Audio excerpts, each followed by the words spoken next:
More Than Rich podcast. Today I'm here with Anjl Rodee. She is a dynamic artist and improv comic who turned her passion for creativity into brush capades. Is that how you say it? Yep. Okay. She's led workshops for top companies like Amazon, Netflix, Spotify, and Google, making art accessible and fun for everyone. When the world went virtual in 2020, Anjl adapted her business model and now teaches art classes globally, from Japan to Sweden, at all hours of the day. Anjl doesn't just teach painting, she teaches people to love it, practice self-kindness, and laugh along the way. She believes that everyone is an artist and that creative activities can help reduce anxiety, depression, and sleepiness. I haven't heard of that one. Welcome to the show. Welcome. Sleeplessness, which is an entirely different thing from sleepiness. Okay. I read that wrong. That's a good, okay, that makes more sense, especially for me as an artist. I'm like, I don't sleep. I was like, teach me how to sleep, please. Early inspirations. Can you share like your earliest memories engaging in creative activities and how that influenced you? I'm going to say I've always been that kid that got the art kits as a gift when I was tiny. You know, the sets that had the crayons and all and paint by numbers and all of that stuff. I was the kid that helped the teacher decorate the bulletin boards in the second grade. I have always been that kid. So early inspirations. My uncle is an amazing artist to this day, and is just one of the most fully creative people that I know.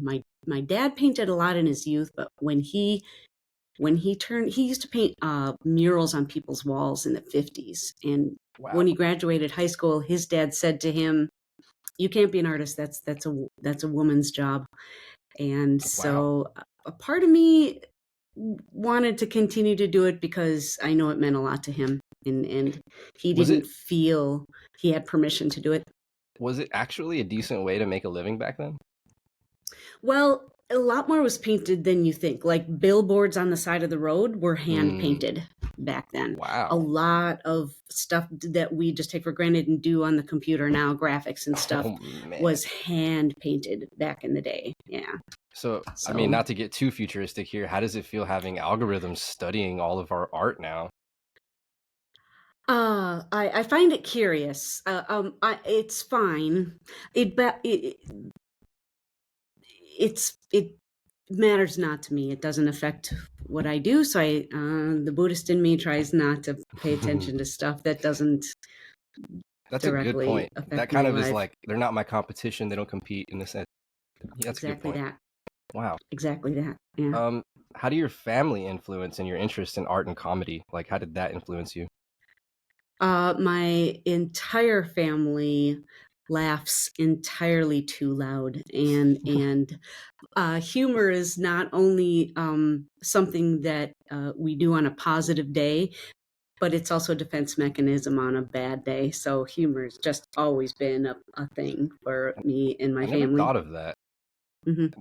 Yeah. Wow. It stuck out to me once when my mom was in the hospital. She was cracking way too many jokes for the shape she was in. And then later I found myself doing the same thing in the same situation. I'm like, Anjl, tone it down. You're in an ER. And I'm like, did it help though? Does it help? Do other people enjoy it? Surely, I think so. At first the laughter's kind of uncomfortable because they're not used to people cracking jokes, and they're like, am I supposed to laugh? It was a little bit of that. So comedy is all about timing and the level and stuff. So reading the room is always an important thing, which not everything lands, and that sucks. You made me think that that's the greatest place to realize everyone takes life too seriously. Everyone takes life too seriously, and you know where life happens really seriously? Here. Right? Yeah. Here. And so learning to regulate this, the world goes on. Everybody lives, past whatever horrible thing you think is happening today, you're living to tomorrow. And so finding either a distraction or a different way to look at this thing, or to put it in perspective somehow, will get you to tomorrow much easier. Things are always worse in in here than in actuality. And sometimes we even make it worse by giving it too much attention. Yeah, I find like we that to might be even true. remember it more dramatic than it really played out, right? Yeah, Just because of how it made us feel, though, more so. Right. Now, I'm old, but do you know who Eddie Money is? Sounds familiar. He's a musician, and he was a big guy at one time, and I got to perform with him at a stadium once Wow. for one song that he had, and well, he had a lot of songs, but for one song I got to, and I spent the whole time up there fretting about the fact that I didn't remember where I put my bag with my extra shirt in it, so I didn't enjoy the fact that I'm in an arena. You're just like, where is it? My The whole face time on a jumbotron. Yeah. Oh my! I was afraid it was going to get. Yeah. So that was something that doesn't even matter, right? Like an extra shirt that I don't even know what shirt it was today. Wow. And do you think that's just because our mind wants to make up problems or like scenarios for why you can't do something? In a way, I think that it is as much a defense mechanism as humor can be, because if you're braced for impact, well, that's actually worse too, isn't it? Because if you're like this, you're liable to break more bones than if you're just fluid when you hit a thing. But this is what we naturally do, and which just puts you in a high stress mode. Your bones are like this. Your nerves are all on fire. Your heart is palpitating. So do you think you played better because you weren't focused on the music though? Super good question. Because I'm sure you know how when you think about it is when you mess up. Yes, absolutely. Yeah, super good question. I don't know. I never thought of it like that. That's a good one. Super good question. How did your school experience contribute to your development as an artist and performer? I really want to know that one, by the way, because I mean, it's not like schools nurture creativity, and they teach creatives all the same. Like everyone's got one way of learning. Really insulting. It's pretty insulting, and now as somebody who works with large amounts of corporate groups, I hear so many horror stories about what was formative to them from art teachers when they were kids. Little of it good. So, can you elaborate maybe about on how to teach creatives? I think that all our teachers could learn a little something from the improv world, and just yes and whatever that kid put on paper, if it was heartfelt when he put it down, then he put an amazing thing on that paper, and just let that be the thing. And if it's not the way you would have drawn a house, even better, because that's an outside of the box kid. And isn't that what we should be teaching? Not how to draw a perfect house, but what is your perfect house? And does it have to be perfect? No, it doesn't. Look, one story in particular I will tell you about. A girl in Sweden who worked for Spotify. It was a corporate class, and the thing about corporate classes compared to like a paint and sip, everybody signs up and they know they're going to a paint and sip and they're excited to go. When your boss tells you where to be at 2 p.m. on a Thursday, you get a gamut of reaction to that. Some people are like, this is going to be fun. And some people are like, I would rather be anywhere than here. And this girl in Sweden, it was that she didn't show up to the class, and her coworkers texted her and made her join. And she was kind of quiet, but I just remember her because she joined the class late. And she wrote me a very long email the next day and told me that she had this formative experience when she was young. I'm going to say 10, somewhere around there. After doing an assignment in class, the teacher held up her art as an example of what not to do. And what she did was she painted her sky pink. That was the infraction. And she said, I have not picked up a paintbrush since that day. And I told my coworkers, whatever fun thing we do today, it's got to be anything but art. And art is what everybody else picked. And so she said, I wasn't going to come. And she said, and then I just kind of got lost in it. And then I found myself enjoying it, and I didn't care what the outcome was. And I actually like what I produced. It's super therapeutic. super therapeutic. And when you let go of the fact that it's supposed to look like a thing, like if we've never played tennis and we show up on a tennis court for a lesson, we do not expect that we're going to be, an amazing tennis player on day one. But so many people come to me saying, don't expect much out of me. My third grade teacher told me I'll never be an artist. My mom, is an art. My sister got all the talent. I can only do stick people, excuse after excuse after excuse. I'm curious if tennis is a good comparison because it's all in the wrist. Good point. What art, you're an artist. Art that we do, if you're good at it, great, fantastic, awesome, do it for a living. But there's cave art in France that is tens of thousands of years old, right? Proof of agriculture, less than 5,000 years old. It's been more important for us as a creature to express ourselves than to eat on the regular. That's the first thing we did. It is the only thing. Is that where starving artist comes from? Yes. Can we grow a plant? No. Oh my gosh. But we're the only living creature that can create, that makes things out of nothing just to do it. Not because we need a nest or to impress a mate, right? And it's so inherent to what we are as a creature. That's why I feel it is, and there are studies, it is helps with anxiety and depression and sleeplessness. It's inherent. And we've only been selling art to each other less than 500 years. That is a blip in time. But that is the marker that everybody uses as to whether or not they do art. And I am an artist. Considering how expensive and small of an item they are, Yes. Yeah. So my whole thing is,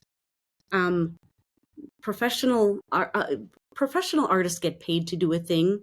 An amateur is someone who does it for the pure love or enjoyment of the thing. That's no less important. And the studies that I've seen are like just doodling. Your brain can't multitask as far as having an anxiety attack if you are hand to paper and just making circles, even drawing your breath. Your brain can't multitask and spiral down an anxiety wormhole. Fascinating. I can listen to a pod or something, but not really much more than that, Yeah. And the more technology comes about, the less we are doing this, right? They're not teaching kids how to write anymore. I mean, so that's kind of my mission in life, not to turn people into pro artists. If you go there, awesome. If you don't, do it anyway, because art is good for you, not because you're good at it, but do it because it's good for you. You're making me think if everyone knew how to write cursive, I wouldn't be proud of it. You should see my signature. I should have been a doctor for what it's a bunch of loops. I don't know. Yeah. That's interesting. But yeah, so yeah, that is, I just call it arting. We're arting. Let's just art. I feel like it's also easy to put down your work because personally I can relate to like thinking, oh, it's just abstract. It's just lines. It's just whatever. And other people are taken back or blown away. And I'm like, it's just something that I don't think anything of it. But it's interesting that everything can be categorized. Like technically it's called like, I don't know, it's called like abstract, extreme, whatever ism. But my point is, then you can compare yourself to other artists of the time or people that you may be like, and then find more inspiration, maybe learn where they got their inspiration. It goes on forever. Yes.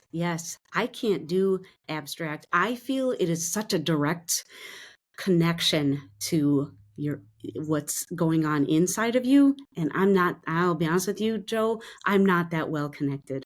I admire that's how you feel? I feel like it's like I can't do something great, so that's what I make instead, in a sense. Does that make sense? Totally makes sense. Because I can't draw a tree, so I'm making a bunch of dots and colors and lines type of thing. You get what I'm saying? But when an abstract, someone who does abstract does that, looking at it makes you feel a thing. And I feel like mine doesn't because I'm not connected. I'm not methodical with it is maybe. Maybe. Interesting. That's the cool thing about art too. It's so subjective. Something that I call wonky, you would call playful. That's a whole different mindset to have when looking at the same crooked Eiffel Tower or whatever it is we're looking at, you know?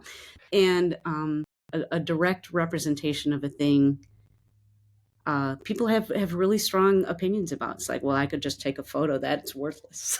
You know what I mean? Or if it's really subjective, you really kind of have to stare at it to get it. That's kind of, it feels like a win, or like you solved a puzzle when you do get it. And for some people, I really do believe that there's just something connective and subconscious that is done in abstract art, that if you're able to get it, not only get it out of you and onto the canvas, but then have it to jump back to your viewer when they look at it, that's magic. I'm not capable, and I aspire to that. How often do you jump into it knowing what you're going to paint already? Or do you just, like, I just feel it out? I have no idea what I'm doing. And that's the abstract thing. I always pretty much know. When I'm not teaching, I do commission things, and it looks like a thing. It looks like what I'm doing. Why do you say it like that? You say it like you're so unimpressed with yourself. I can relate, though. We all are. Isn't that funny? I mean, I'm going to say Picasso was the only person on the planet, maybe Diego Rivera, who was like, yep, I just did a great thing. Oh, no, you know who else? Every 6-year-old on the planet. Oh my God. Every 6-year-old is an artist and a singer and a dancer. This one lady brought her son into a class once, and we're all painting whatever we were painting, a landscape of some sort. And he had a blue blob on his paper. And I said, tell me about your art. He said, it's a bear driving a truck. And I said, that's an amazing bear driving a truck. And he said, yep. Just and I confident. I want to be that kid when I grow up. And we lose that. By the time we're 8, we've decided that we are not artists and singers and dancers. You know what I mean? That is funny. Yeah. I was actually the opposite, though, because I was doing talent shows my whole life, but I was never good at drawing. So I feel like maybe only in the last 5 or 6 years is when I, like, maybe around the COVID time, I got like super into it. And time was just like, yeah, time was really flying. Like, I found my brain was empty while I was doing it. Yeah, it was crazy. It's crazy. Meditating with a parting gift, isn't it? Yeah. It is meditating. An hour can go by, 2 hours. When I try to meditate, I spend 15 minutes just trying to empty out my brain and trying to get rid of the to-do list. And I'm never, but I can paint for a couple of hours, and it goes by like that. Or I'll meditate and then just want to fall asleep in my meditation because I'm so comfortable. Yes. I'm like, that's not good. Exactly that. But that meditative state. Yeah. No, my other question is, have you ever felt, I relate to this one super hard. Whenever something looks good, like it's done, leave it alone. Because I always will be like, all right, I'm going to add something else. Okay, maybe just one more layer of something. And I'm like, oh, God, now it doesn't feel the same as one layer ago. Totally get that. And I got a master's in illustration in Photoshop, because undo and delete in layers. Oh, yeah. I didn't start painting until just a few years ago. Actually, when I started my business is when I really started. I'd maybe done 6 paintings before that, because I also had a formative experience when I was 13. Somebody that was a person of value in my life laughed at my effort, and I didn't pick up a paintbrush again. But there have been studies about how an artist's brain doesn't look different than anybody else's. And the difference is when I look at a thing that I'm going to draw, I don't see the still life. I see the lights and the darks and the shapes and the distance between things. And that's not super easy to do. But if you take a photo that you want to draw and draw it upside down, that makes your brain not see it as a bowl of apples anymore. Now your brain just sees it as the shapes and the lights and the darks and the distances. And once your brain gets that figured out, then it's just a mastery of the tool. Then, that's interesting. Anybody can do it. It's the brain is what. You're saying that, like, drawing it normally kind of throws us off because we're trying to make it proportionate and perfect. So change the perception or the angle of what we're doing. Is that what it is? Yes. And also because your brain knows what a bowl of fruit looks like. So you don't really look at it. You're like, oh, apples are round, circle, circle, circle. And a bowl, that's a half a circle with a straight line over it. Oh, it looks like a stick man. It's horrible. Well, that's because you weren't really looking, because your brain was cheating. Your brain knows what apples look like, so it doesn't. You don't look up all the time. Wow, that's the craziest metaphor for like the unknown. You know, like how do you grow or learn? That's interesting. Yes. Wow. Yes. And if you can get that to a person, that's what I try to do when I teach these classes, because if I can then get their brain to go, I just did something I didn't know I could do. What else can I do that I didn't know I could do? Because it all lives up here. And this is where creativity needs to be nurtured. Is that one of those like basics where they teach you about drawing the face and making the plus sign? Is that one of those basics in art where? Yeah. Okay. That's that. When you go to arts, yeah. Did you go to art school? No, I just have a pretty good idea from watching people draw a lot. Love it. I love it. Our art school is for the people that emotionally need the guidance, right? Because all of my favorite artists and musicians, self-taught life, school life, right? So but true. I went to school because I needed somebody to hold my hand, because I didn't have the confidence to just put paint to canvas and see what happened. This is a funny question, but do you find yourself having favorite tools? Like, I have a favorite few brushes that I like to go to. Absolutely, I do. Yeah. That's funny. That's a good commonality. I don't feel weird anymore about it. Yeah, don't feel weird. Can you discuss challenges you faced growing up and how they influenced your approach to creativity, entrepreneurship?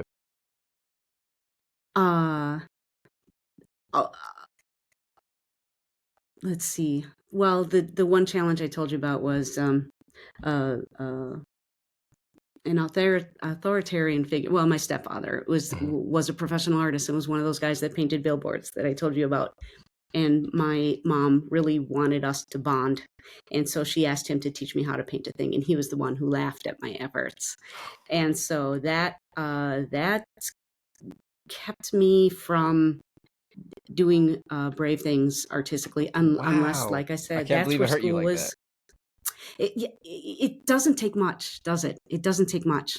A sentence from like, and he was a professional artist, or that's why a lot of people, when they say to me, my art teacher told me I'll never be an artist, that I've heard that way more than I should hear that, because that means it happens all over the place. Wow.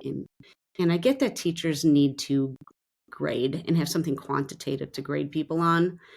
If this were a perfect planet, art and music wouldn't be graded on perfection. It would just be something they were taught because it's a life skill that you should have, right? Man, you make me think they should be not like giving everyone a trophy, but highlighting what makes each artist unique or different, and be like, look, this is what you compare to. Maybe you should study this person. You're good at this. Like, pointing out where you stand out. The other thing is, it made me think about, I did a keynote, and one of the things I was mentioning was that it literally just takes somebody acknowledging that you're good or great at something. And now you're like, I am. You're on a whole nother path because somebody told you something positive. But you're over here reflecting on like the negative things that actually set you back, that who knows how much more talent you could have right now, right? Like if you were practicing 20, 30 years. Yes. Have you heard that Thomas Edison story on TikTok? I believe everything I see on TikTok, by the way. Let me start there. But the story goes that Thomas Edison's mother had a meeting with the people at school, and she came home and said to him, I'm going to homeschool you from now on because your teacher said you're too smart to be in this class with. And what they really said was that he's too dumb. And so she homeschooled him. And he's Thomas freaking Edison now.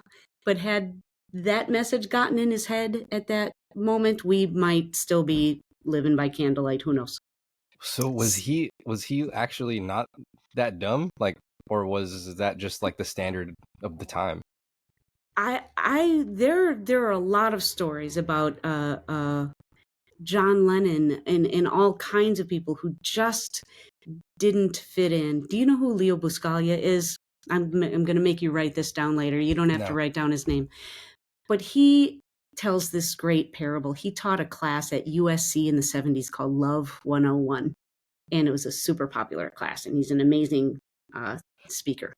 And he tells the story of how there's a fish school and a bird school and a squirrel school, and how the squirrels flunk out of fish school because they can't swim, and fish flunk out of bird school because they can't fly, and this kind of thing. And it's finding your place in the world is important than you trying to make your pieces fit with wherever it is you are.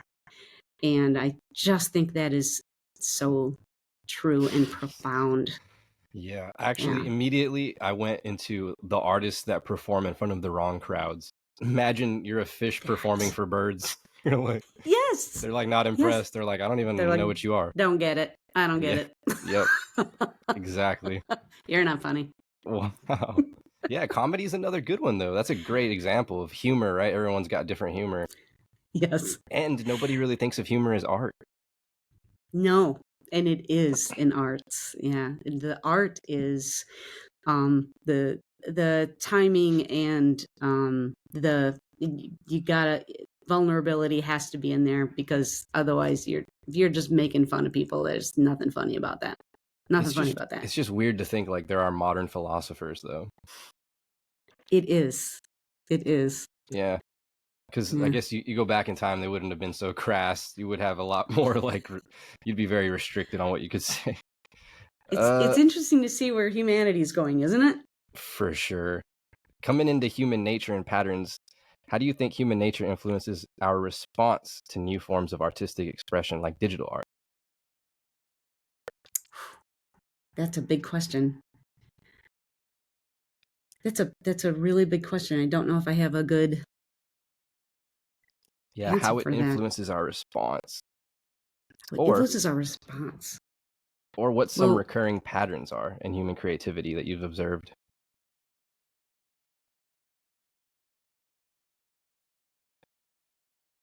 I just think there's so much value in vulnerability as far as connectivity. And I think that connectivity is just the key to everything human. One thing about technology today in the social media is that everybody puts their best foot out there, right? Their face at the best angle and filters. And I only post pictures of my trips and my really good art.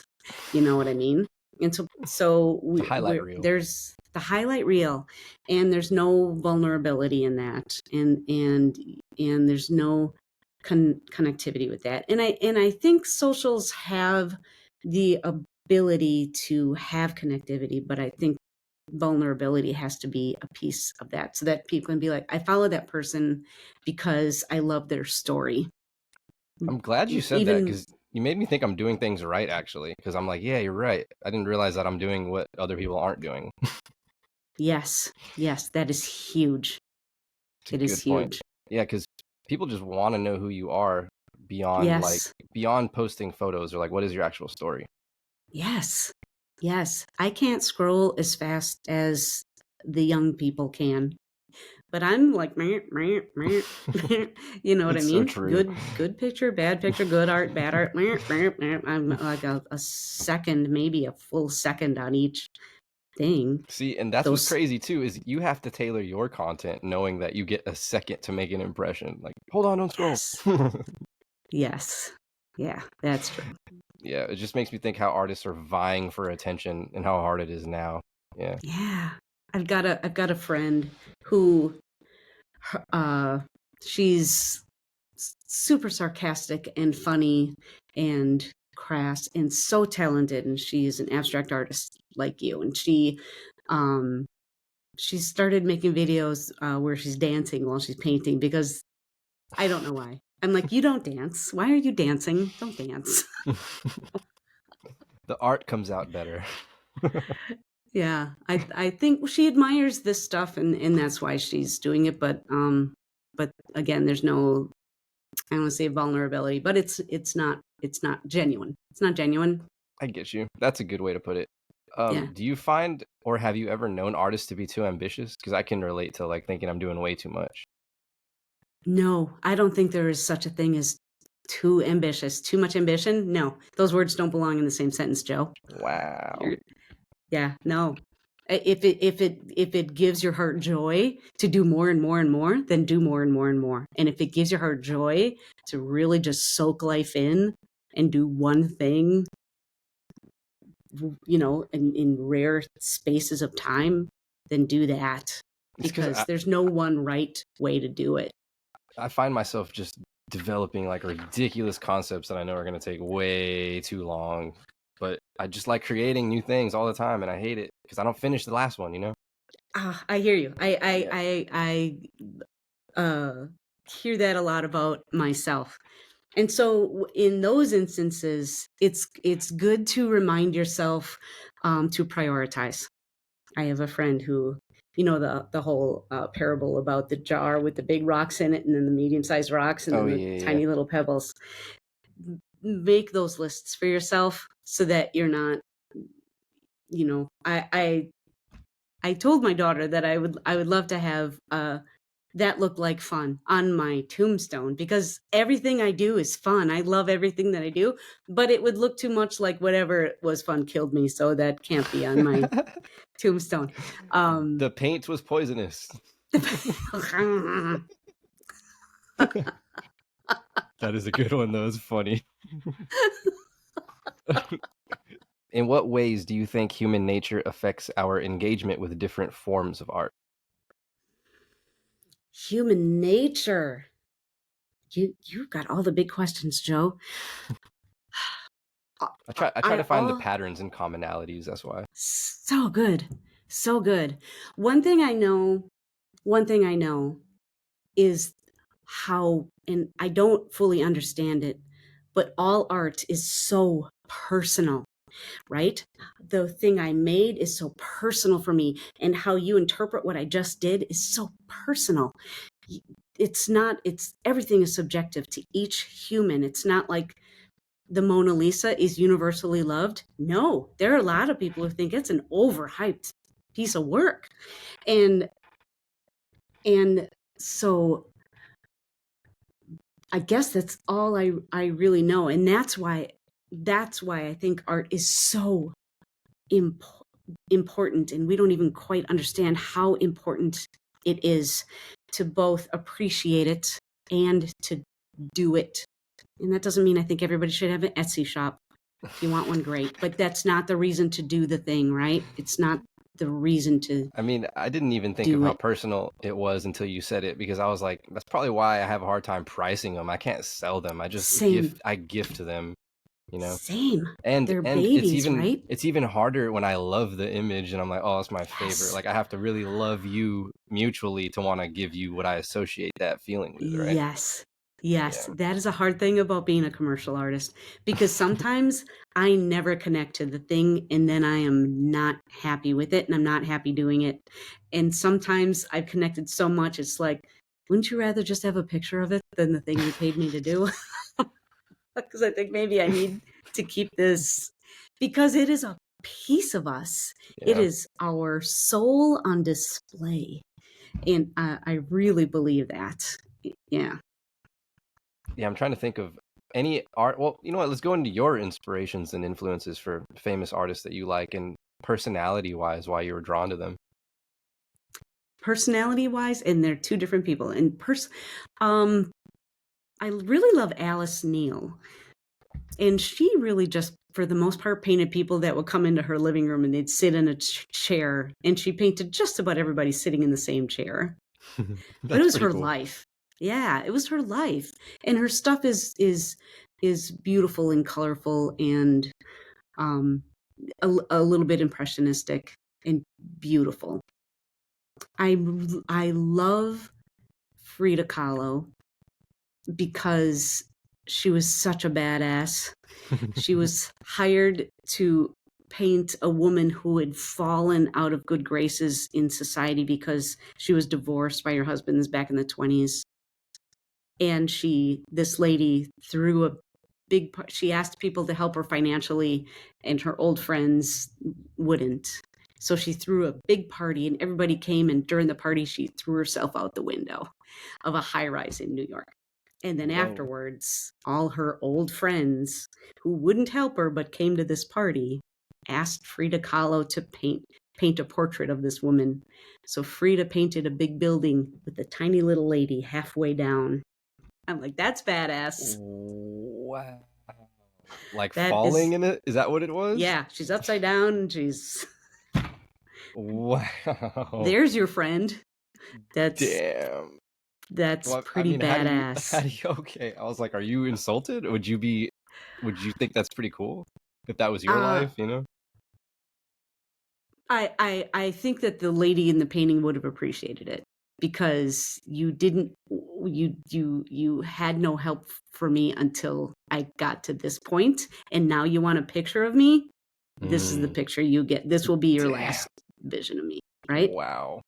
Yeah. Wow. So I think that lady would have Not been like, I don't want to get too off topic, but how do you feel about Bob Ross's legacy and how that got, I'm sure you know the background.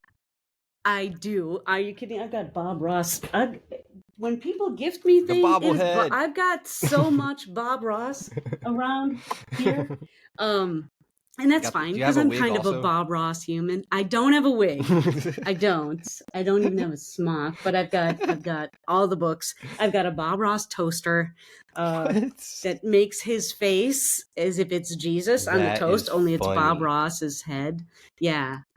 Wow. I tell people that if Bob Ross and Leo Buscaglia and Dory the fish had a baby, it would be me.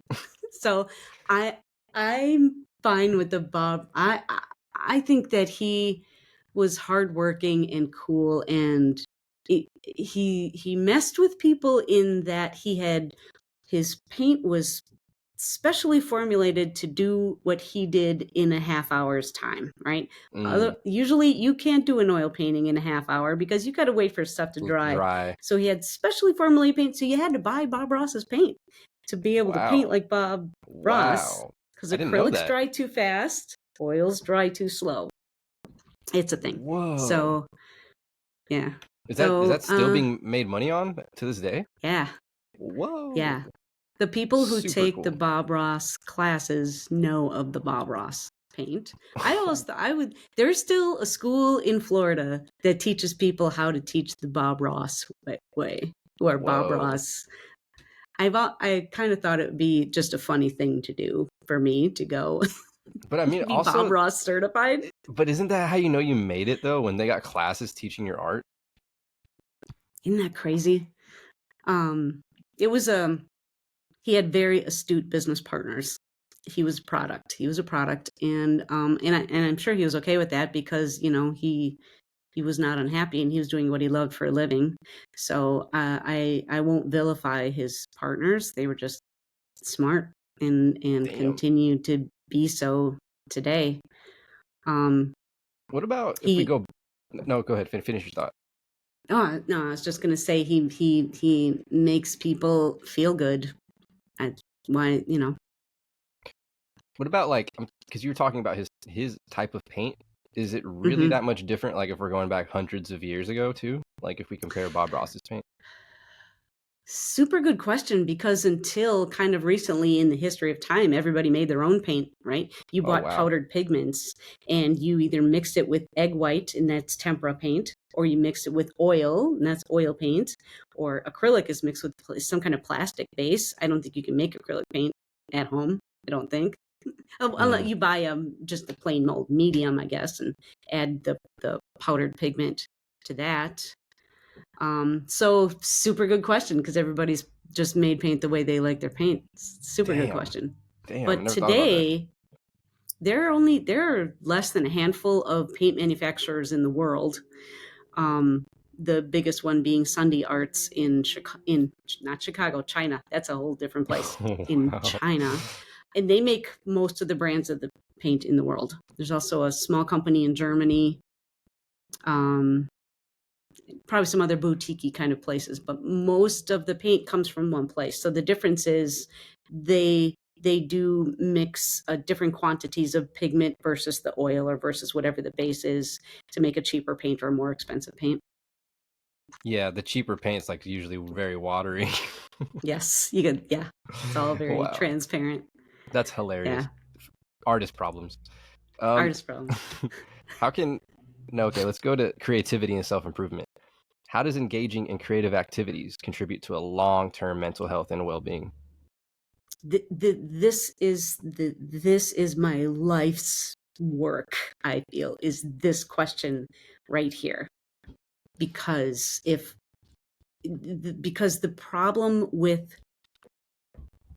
problem lives here. It's our self-messaging.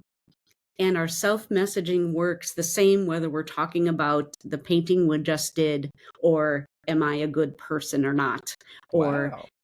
yeah, it's the same That's deep. little, it's deep. And that little voice doesn't belong to some other entity that we have no control over. It's our own brain talking.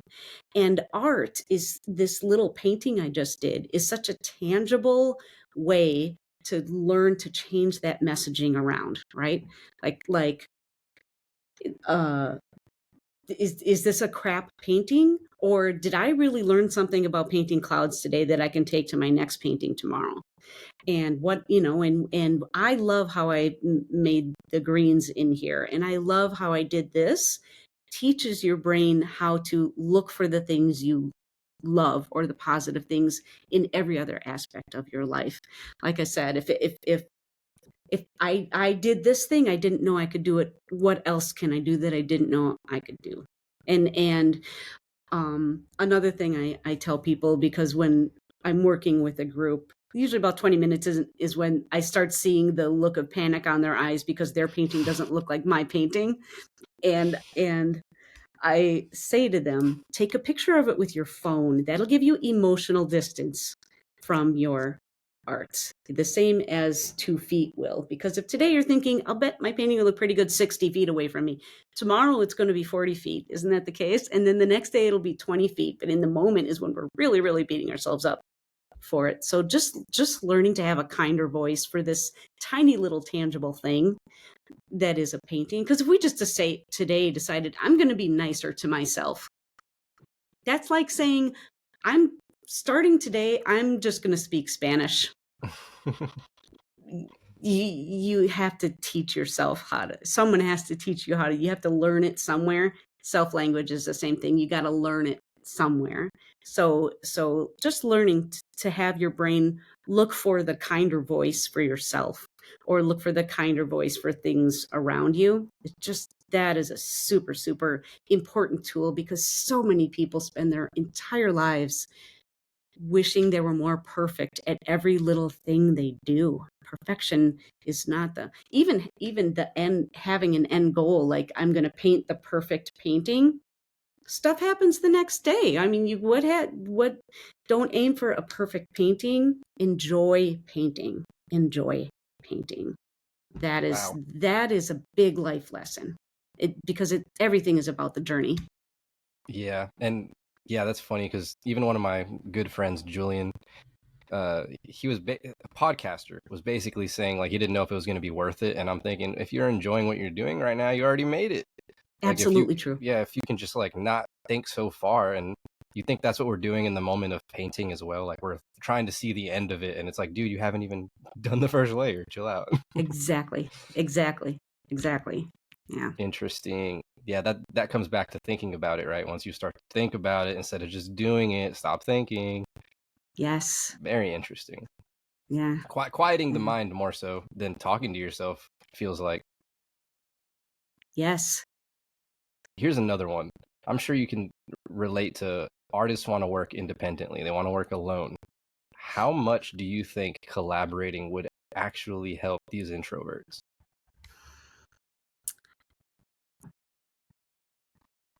Super good question. And it might depend on the reason for the introversion, because I think there are different reasons that people are introverted. Some of it is related to their own self-worth. And some of it is they just need to be in their own space because too much noise, so there are different reasons. I think some amount of collaboration, you're just always going to learn something, even if the thing you learn is that you don't like that thing. That's something you just learned that you didn't have yesterday. Can you see it solving any problems that they have though? Like can collaboration be like, I don't know, maybe artists are dealing with, I'm secluded, I don't know how to get my work out there. That's the most basic one where it's like, well, if you met other people, that's a good start. Absolutely. Absolutely. Because I can't, so many times people are like, I know someone that, you know, deals with what your pain point is right now. And that doesn't happen when you're insular, when you're just living in your own world. So yeah, there's always good, and it might not be the benefit you thought you were going to get out of the thing. Like you thought you're going to learn a technique or something from someone, but what you got, like you said, was this other contact. So that's a good example of where improv has helped me start a business, pivot my business when COVID happened, and I say yes to every meeting, even if I think I have no idea what, you know, I'm so busy. I don't want to take an hour away. Stuff comes from that hour. It just always seems to happen that there's some gem to take away out of something. But I think that also goes to show that you're providing value too, though, you know? I hope so. I hope so. Yeah, because I mean, that's how it comes back at you. People are finding the value in it. But True that. Can creativity be cultivated, or is it an innate trait? What are your thoughts based on your teaching experience? I 1000% believe that we squash our own creativity. Like we're the only living creature that creates. And so I think that is the base of what we are and who we are. And so we all have it. We just all have varying degrees of how much we squash it. Wow. Yeah. Wow. You just made me think. I was telling my good friend yesterday, I was like, dude, whenever I love a song so much and I'm like, oh, this is amazing, I can't write to it for anything. But whenever it's just something, whatever, I'm like, okay, passively done. But whenever I'm attached to it and I'm passionate about it, I'm like, it needs to be perfect. The words have to, it's like, shut up. Like, I wish I could get out of that, but I'm just so attached to the ending, right? What it's going to sound like in the end. And then you end up doing so many different revisions. Like, yeah. Rick Rubin talks a lot about that sort of thing. Have you read his book or listened to him? I haven't. I'm definitely familiar, but I'm sure you could teach me something there. I like to wake up to Rick Rubin. Wow. Sounds weird, but man, that guy is inspiring to me like no other. Yeah. He's just got really great things to say. Just like exactly what you just said. It's like when something is just reverberating inside you, that is your subconscious or the collective of all of us vibrating inside you as a human. And I don't think that everybody has the capacity to hear it. I think everybody has the capacity, but not everybody is in tune with it, and that is unfortunate. Damn. Yeah. That's a good point. How can creativity be harnessed to solve complex global issues such as mental health, community building? Ooh. There's another yes and situation. I think that we become used to throwing pills at issues, and I agree that there are chemical things that happen in, you know, inside the brain or whatever, and I'm not, I don't think traditional medicine is a bad thing, because we are definitely older and healthier as a race than we were even 50 years ago, even 30 years ago. Mm-hmm. I just don't think it should be counted on to be the sustainable thing. I think that once somebody gets to a regulated spot, we only know, what is it they say, 10% of what our brains are capable of. I think there's a whole lot of self-healing power in there. And I think that creatives intuitively tap into it. And we don't know why it works or what it is, but that's why creatives are more in tune with themselves, I think. And as much as you hear about tortured poets, I think they also experience rapture more than the average human because they allow themselves to.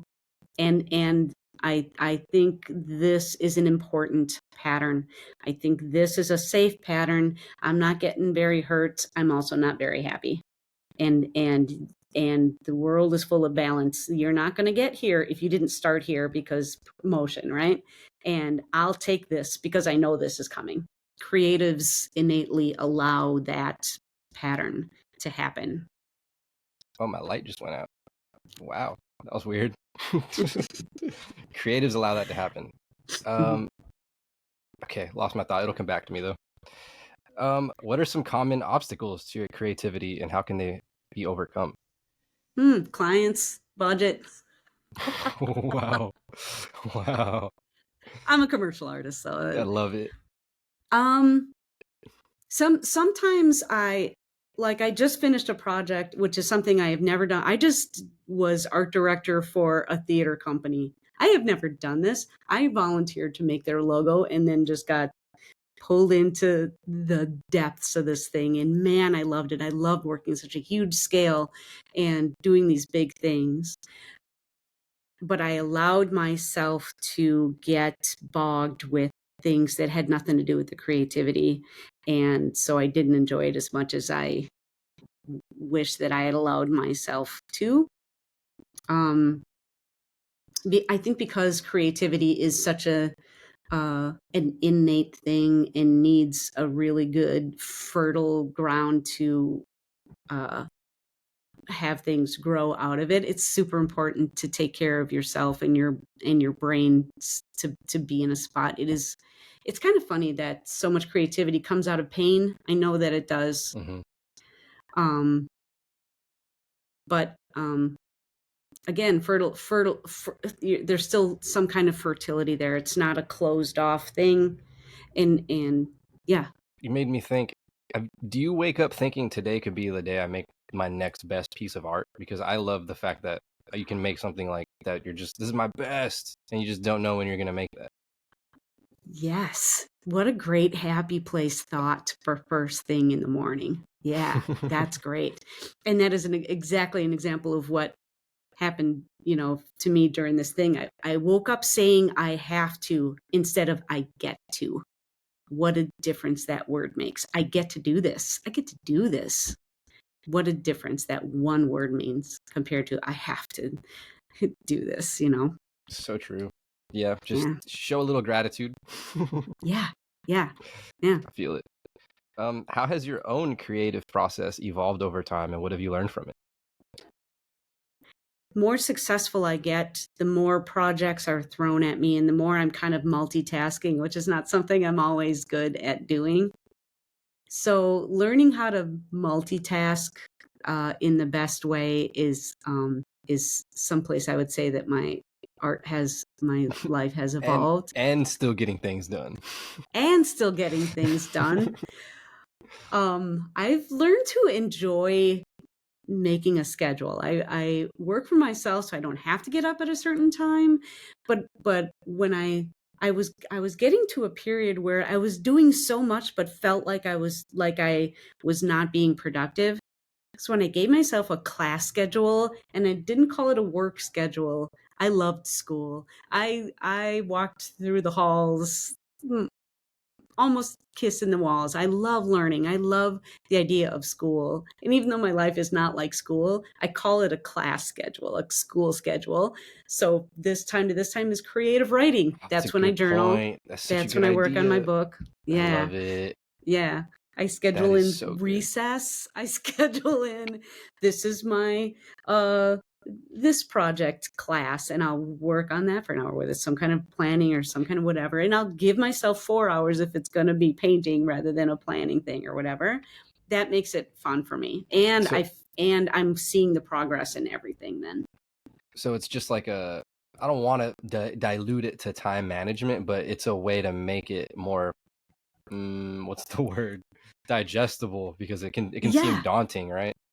Yeah, because when you're just floating from thing to thing, you just feel like I don't know what I did today. I don't know what I did. I know what I did because I know I nothing got forgotten because I'm given a little bit of time to everything. and even that, and probably what I'm doing most of all is tricking my brain into think, because I got the same stuff done that I would have without the schedule, but with it, I feel more productive. Organized chaos. Organized chaos. That is it exactly, Joe. That is it exactly. I love it, because you can't. It's creative, right? Like, that's the chaos in me. I love it. Exactly. I'm not linear. I'm not a linear person. So to impose a little bit of this linear stuff on me, again, it's feeling. It's all I've given myself the message that I've done this and this and this and this and this, and it's I'm worthy. Yeah, and I probably got the same amount of stuff done, but I feel better about it. Yeah. That's true. I think there's actually some psychology to marking off a list, if I'm not mistaken, right? Accomplishment. Absolutely. Oh God, I love checklists. Oh my gosh, I love a checkbox. Yeah. I've got a whiteboard full of them. Yeah, because it just and again, everything in the world is how you feel about it. Everything, how you feel about it, and taking a step back and realizing this is just how I feel about it. It's not the reality. It's just how I feel about it. Then that gives you just enough separation that you can go, what's another way I can feel about it? What's another direction I can come at it from, so I can look at it with a little more reality. That's a key right there. That's a super key. Yeah, because I think people get caught up in I am my own thoughts, and then they stop right there. You are not. Yeah, because they're changeable. Your thoughts are changeable. And your thoughts are being influenced by whether it's your environment or people around you that make you think a certain way, or what you just ate, anything. If you're tired, all that. Yep. Interesting. Yeah. They're not your thoughts. Reconfirming. Not your thoughts. What role does cognitive bias play in shaping our perceptions of our own creative abilities? Ooh, huge, don't you think? Mm-hmm. Huge. Maybe and just from the most basic example is, I'm not that person. I'm not them. Yes. Yes. Yeah, exactly. Yeah. Yeah, and just another example of why I think it's so important to have a handle on not controlling your thoughts, but realizing that you have a say. It's yeah. You have control. You have control. Yeah. That's a good way to put it. What are the psychological impacts of engaging in creative activities regularly? Oh, we talked about them briefly a little bit. Yeah. This is I think the core of how you feel about yourself as a human, because this is tangible stuff, right? I can't wake up tomorrow and go, well, yesterday I thought I was a 5, but today I'm gorgeous. That's not realistic. Not that I didn't go from one to the other, but it's not realistic to think that both those thoughts are going to be genuine one day to the next, right? Finding your value it's such an esoteric, non-tangible thing, and it's just the message you give yourself. I think that, again, doodling to help with anxiety attacks, or just to help you focus on a thing, or just the sense of accomplishment you get from doing the hard thing. If the hard thing is finishing a painting that you don't think is very good, that can be a really hard thing, right? Or just in allowing yourself to have the message of, I finished this thing. This painting may not be a Renoir, but that tree is amazing. And I'm going to put that amazing tree on a different landscape tomorrow, or, you know what I mean? Just, I think it's such a great tangible place to practice the self-kindness and looking at the good things.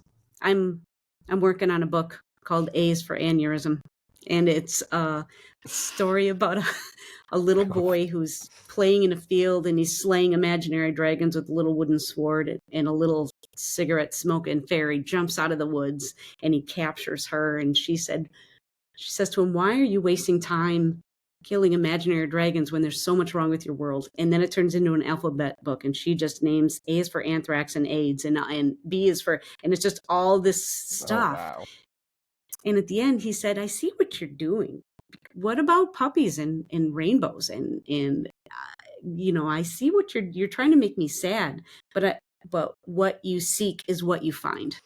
Gosh, and so that's a good lesson right there, honestly. Right? Yeah. And I don't mean to cut you off, but it's because I see so many friends, family members that are just drawn, and I don't want to use the P word, emotional, just absorbed in the negativity. And I don't want to harp on this too long, but your timeline is influenced by what you watch. The algorithm is going to feed you more of that negative stuff. And it's addictive. Mm-hmm. Yes. Yeah. The war, for example, like can't tell you how many people are posting about it all the time, and I can't personally. I get it, right? Yeah. But I only have so much control, and I don't want to see sad stuff all day. So you're even pushing the people away that care about you. Yes. It's crazy. Absolutely true. All of that is so true. When there is a circle of a world around you, I really feel there's more value in nurturing and taking care of the people that are around you, the stuff you can see, right? Mm-hmm. Because that will ripple. Because somebody at the furthest end of your vision, if he does the same thing and the guy next to him does the same thing, that's a bigger world ripple than just sitting here fretting about stuff that we can't touch. And my honest, best actionable step would be write a letter, call a congressman, but no one will do that. They're going to share something on the story and think the world is changing now. Yes. Yeah. More actionable is all I'm trying to get at. I'm not really putting anyone down there, Right. Right. How do childhood experiences shape our creative expression as adults? Maybe you have some examples? Childhood experiences. Just in the fact that, like I said, it all matters. Every word you say to a kid matters, because and we remember the hard words way more than the good words, right? Way more, and we allow that to be how we identify ourselves. We tend to identify ourselves by the worst that someone has seen in us, and not that we then become that bad person, but we assume that's how the rest of the world sees us, by whatever somebody's harshest word was to us. And that's a big thing to own. It's funny. It's true though, because I'm thinking of even hurting my nephew's feelings because I couldn't play with him. I was busy on something, and I'm like, I'm coming back. I'll be right back. I swear. Don't hate me. Oh my gosh. Just telling him no, or I can't. I have to word it be careful with their feelings. You don't want to be, even how you say it, right? Because you could turn a no into hold on. Yes. I'm busy right now, but yeah. Huge. And I just allowing play and encouraging whatever the creativity looks like. It doesn't matter. When we go to karaoke, the good singers, they're fine to watch, but aren't the bad ones just more? That's the one I want to clap the loudest for. Again, there's our vulnerability, right? And just being like, wow. I got you. That is I haven't thought of that one, but that's a good one. I love that. Yeah. You're like, we're all here for you. Yeah, I am a singer. I don't like to go up for karaoke because nobody wants to see that. I mean, it's lovely. Okay, you're good. But the bad ones, I'm like, I'm going to hug you. Yeah, I'm hugging you. Where you're overly confident, and it doesn't even matter if you're good or bad at that point. No. That's hilarious. That's hilarious. Don't you just aspire to that? Bravery in its finest right there. Yes, we all do. We all do. And confidence and narcissism, not the same thing. Not the same thing. That's a super good point. You want to elaborate a little bit? Well, just that we shy away from self-confidence because we don't want to appear to be narcissistic or full of ourselves. Yeah. Right. There's a difference. And I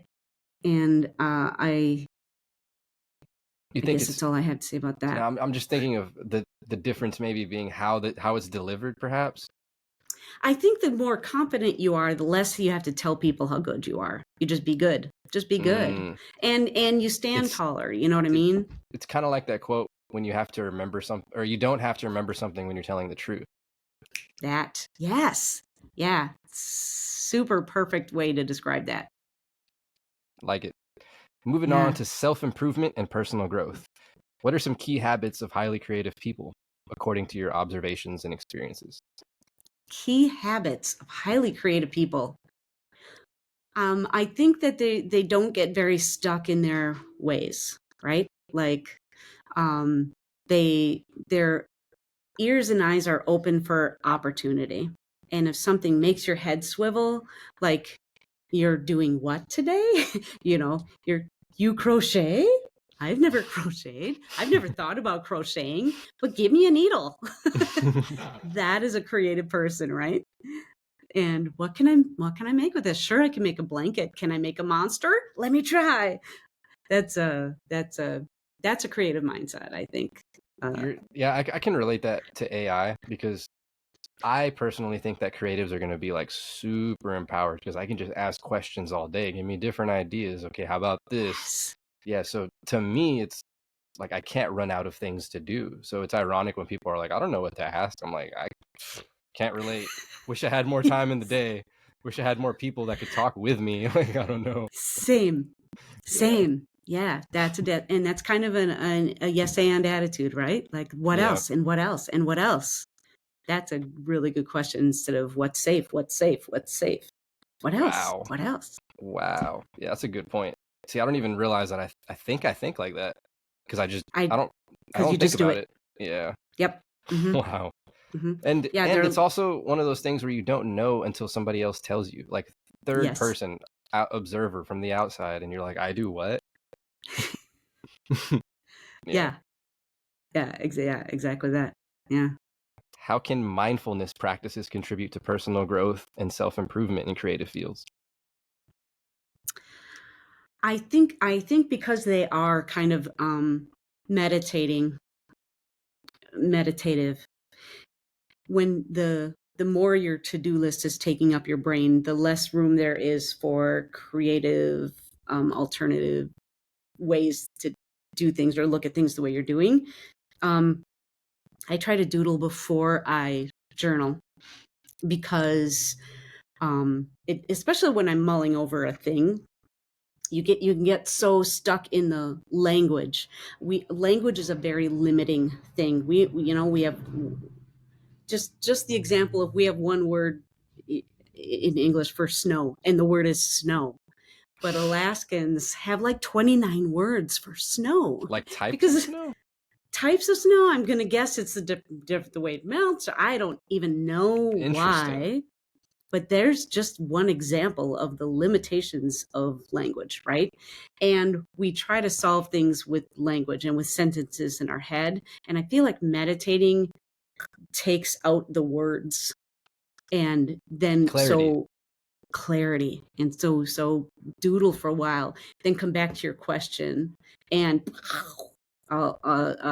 different avenues show up. I really believe that's a thing. It's kind of strange to compare like songwriting as a creative thing, because you're using words instead of like images or pictures. Oh no, you're using all the above, because the words are the images. Yeah. And that takes a creativity that also a lot of people don't, they recognize it when they see it. Oh, that was a really cool way to say a flower without saying a flower. You know what I mean? Super great. Super to that's the best of both worlds, I think. Songwriting, because you're purposely creating images and stories with words, with a limit. That's like painting with a limited palette, right? Painting with 3 colors. But you also made me realize how much more of, I feel like, a moral obligation people should have in their lyrics, like the content that they talk about. Yeah. Interesting. Yeah, that brings up an interesting thing too, because then what is expression? There was I used to live in Got me. Got me. I used to live in an artist's building in Seattle, and it's just full of poets and actors and dancers and artists. And there's a woman down the hall from me who had ginormous drawings outside. We all had space outside of we had working studios, and we all have space outside our studios. She had floor to ceiling drawings of her privates. And wow. Across the hall from her lived an 8-year-old little girl, and her parents, dad was a DJ and her mom was an artist. And there was a whole struggle in the entire building about expression versus this little girl's safety. Wow. You know what I mean? Perceived. Yeah. That is interesting, because that's literally, I mean, I make the same argument for music when I'm like, yo, why are you letting people hear this? Way too young. Like, but it also makes you think of, well, who are you making the music for? Clearly that's your audience. If you think they're going to listen to this, you know. Yeah. Rick Rubin has good things to say about that too. Find those podcasts. You're going to love them. For sure. Yeah. I'm sure I do need to look at that a little differently, because I get really passionate about that. Like, I take my lyrics way too serious. What role does resilience play in achieving long-term success and happiness in the arts? Oh man, it's everything. It's everything, because not only do we change and evolve, the world changes and evolves, and not at the same time. And so resilience is everything, or you just end. It's forced to adapt or die, in a sense. Yeah. Wow. Yeah. And this may be controversial, but I think it's okay to not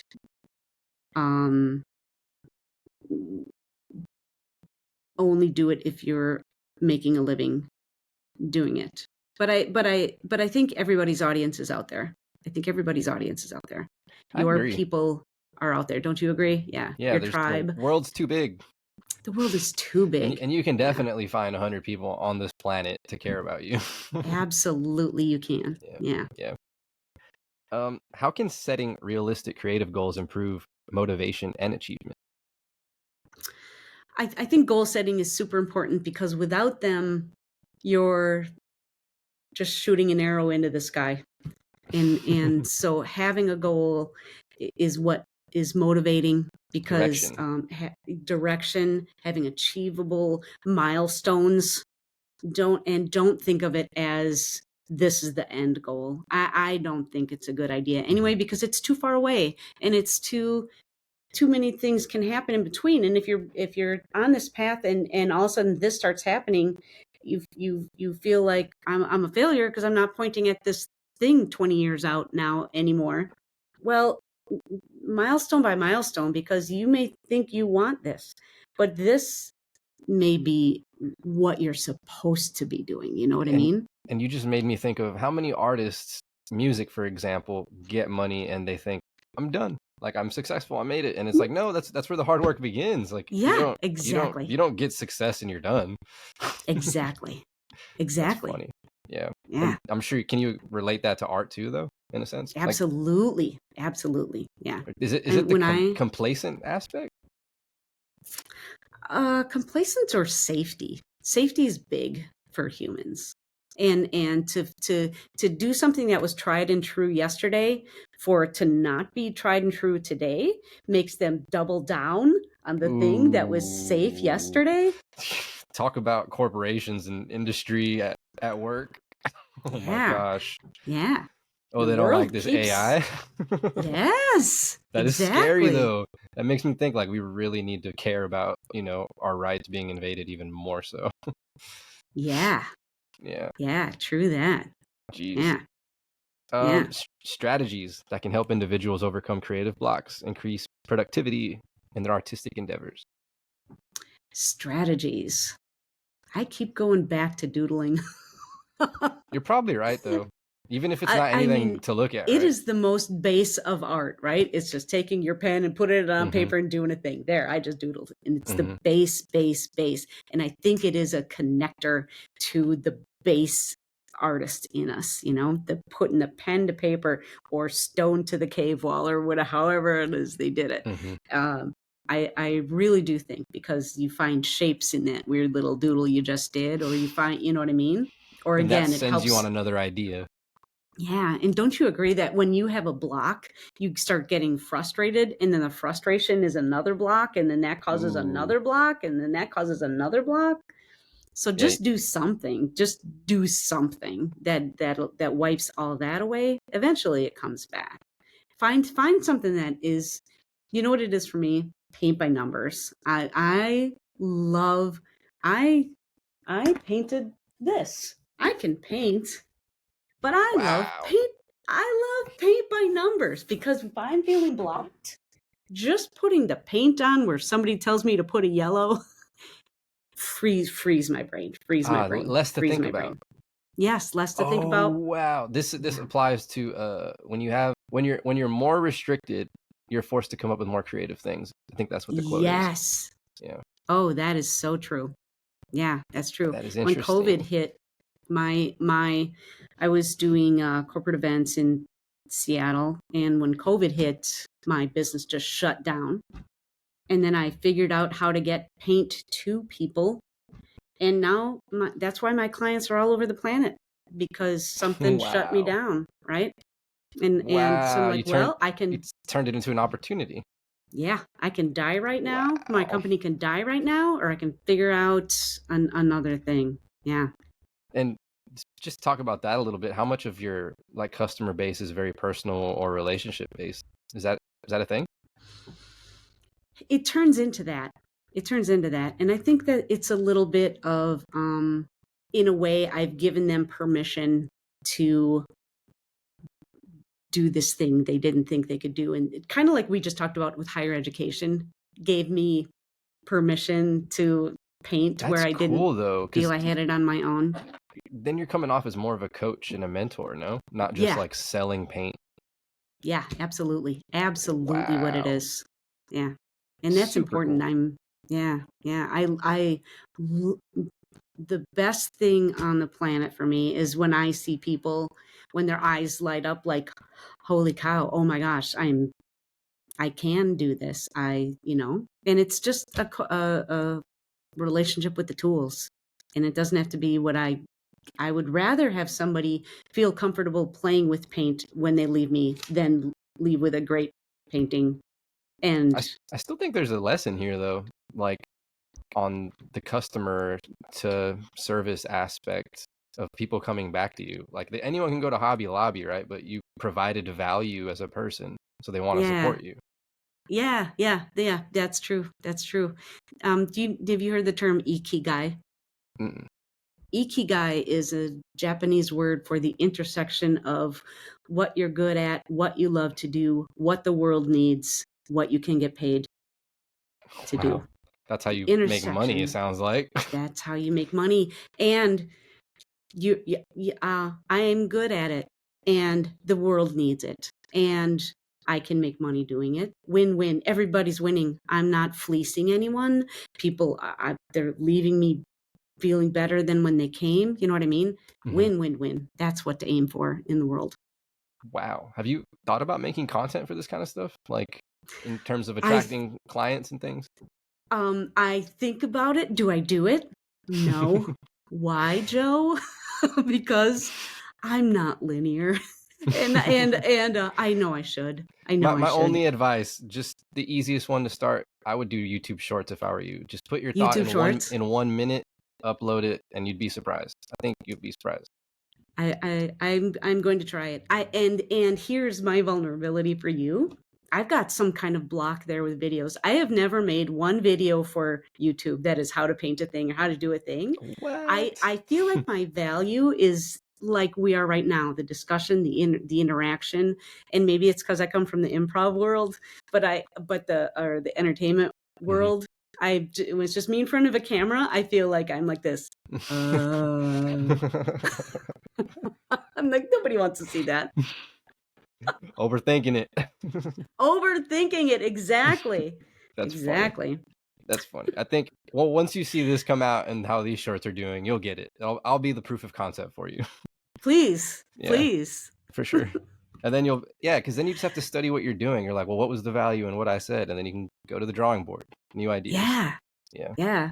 I had a business coach for a while. He's like, just when you walk around, when you do your mile walk every day, just carry a camera with you and talk and just say stuff. Seriously. And I go, I don't know why, because in talking to you, it brings it out, See, I'll wait for like a trigger to memory or some lesson, and then maybe I'll spend a little time in AI to be like, how do I turn this into something actionable, more that is a great idea. more digestible? What's the actual lesson here? And then I'll go on an improvised walk and stuff, and then so I already have the script. You don't really have to follow it, Yeah, yeah. I wake up with stuff like that all the time. Do you? I wake up with like, oh my God, that's such a beautiful thought. I got to get to paper right now. Do you sometimes? Sleep is another way to empty your brain out, right? And when you first wake up in the morning. Yeah, I think maybe like with a song where I'm like super eager to record it, where I'm like, wow, I know it's going to sound good, which is really rare. Or some kind of invention or something where I'm like, yo, why is that like that? Where you see an issue, where you see a literal problem and you're like, it doesn't make any sense. There has to be some other, and then I'll go into creating something. But but mobile apps are a good example for me. Like where I'm like, everything's put into an app. How do you make this into a problem? How can I make it more user-friendly, convenient, and economically community oriented? Because nothing is really focused on the people. But I try to think of economy and community first and foremost. Yeah. Because I mean, especially as an artist, think about all the corporations that don't care. I predict that people are going to care more about the corporations investing in the communities. I think it's going to shift. Future-oriented and controversial topics. Here we go. Okay. How do you think the rise of AI will affect human creativity and artistic expression in the next decade? I think it's that it's going to be forced improvisation, and I think you agree with me too. It's not going to replace artists. It's going to enhance everything and everyone, and there's no stopping it. And so to wish that it would get back in the genie bottle is not a thing. You can figure out a way for it to be a positive thing, or you can be the grumpy old man who's yelling at kids to get off their lawn. Don't be that guy. I've already I like to use it in this theater thing that I just did, helping me come up with digital backdrops for the sets. I started with one thing. I want this one thing, and then I just went this far out and just said expand. And the stuff I came up with helped me come up with other things as well. I think it's gonna. Don't you think? For sure. I want to say maybe forced improvisation isn't the right word, but I think you're right though. I think people are going to be like, wait, a robot's painting next to a human? Not as cool. Like, we're going to be over it and be like, wow, we can really appreciate that this guy's doing it in the moment. Yeah, it'll come back. It's like street musicians will be appreciated in a new way. Yeah. I totally agree with that. At least I hope. Yeah, I do too. And or street musicians will be doing it in a new and different way. If there's, and you know what? AI is never going to be a street musician. So I don't think that they have to worry. I don't think. Yeah, hopefully it'll be more of a tool in the aspect of here's what the crowd wants to hear. We're going to here's all the lyrics for the song that we just pulled up for you. Like if it was more of a convenience instead of a crutch, it might make more sense. Yeah. And isn't it all linguistics? I mean, a convenience and a crutch. I mean, you get to decide what it is. You get to decide. Yeah, you just made me realize auto-tune's just AI. It is, isn't it? It's crazy. That's crazy. What are your thoughts on the ethical implications of using AI in creative fields? That is a very good question, and I don't think they've got that figured out yet, do they? I don't know enough about it to have a well-formed opinion on it, but I'm hoping that I don't even know what Here's a good example. Here's a good example.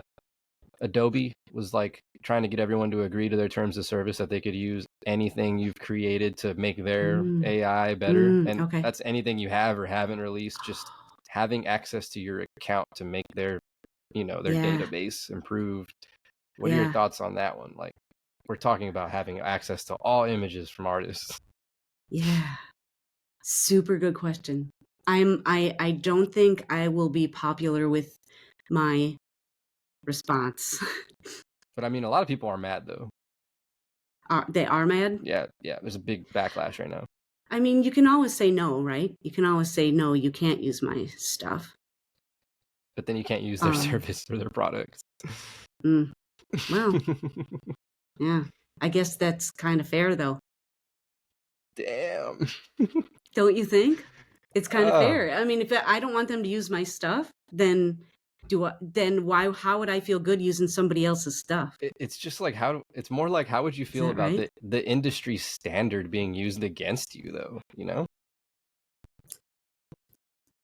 Yeah. Well, they're not saying you can't use Photoshop. They're saying you can't use the AI services of it. It feels like what was that? What's that first streaming service that Napster? Napster. Isn't it like that? I'm kind of like, if you wanted to, you want to use this unlimited library, then you've got to add to the library. It feels kind of fair. Ooh, that's a good way to put it. Put it. I haven't thought about that. Yeah. Damn. I want to fight back. I'm like, no. I don't like that answer. I apologize.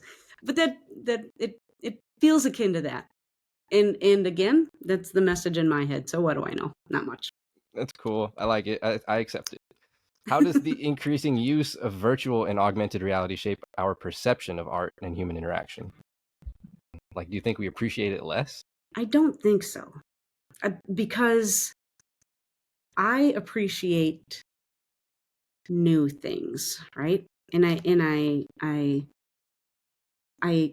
can't help but think every little thing I've ever looked at, you soak in the stuff you like and you repel the stuff you don't like. And I feel like any bit of information that comes in that you can take or leave can't be a bad thing, I think.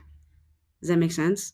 Yeah, I think you're kind of just trying to say we absorb our influences and we take on. Yeah, if that's a better way to word it. We absorb what we like and leave behind the rest. So I don't know what a negative would be. I get what you're saying. Is that yeah? Yeah, I'm trying to think. Maybe you don't feel as valued or close to the art, maybe, for an example, because it's in a virtual world, right? Yeah. I am an old lady, Joe, and I'm the only person that I know that owns a virtual reality headset. I mean, I'm surprised you even said that. So I don't know that I'm a representative.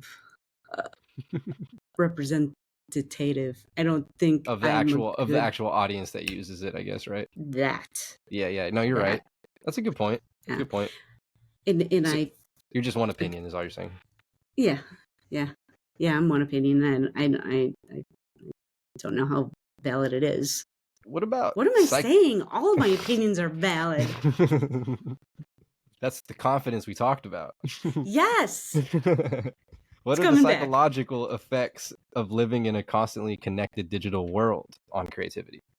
Ooh. Let them have it. Let me say. No. I don't think it's good for any human in any capacity to just be connected and to not unplug and to I don't think it's good for anyone, much less I don't know if a creative is different. I I think balance in all things, in all environments, is always a good thing. And especially, I feel like the more digital the world becomes, the more we're living here, up here, and unplugging and being organic for a while gets us back into here and physicality. And does that directly relate? I don't know. I just think it's important for every human, creative or not. I agree. Coming into human nature and creativity, how does the creative process differ between individuals? What does that say about human nature? Ooh. Well, this brings up one of my favorite quotes by Winston Churchill, which is, if two people are exactly alike, one of you is unnecessary. Whoa. I only need one of you. Right. But I mean, that's so good for like, do something different. There's already someone else like you. Yeah.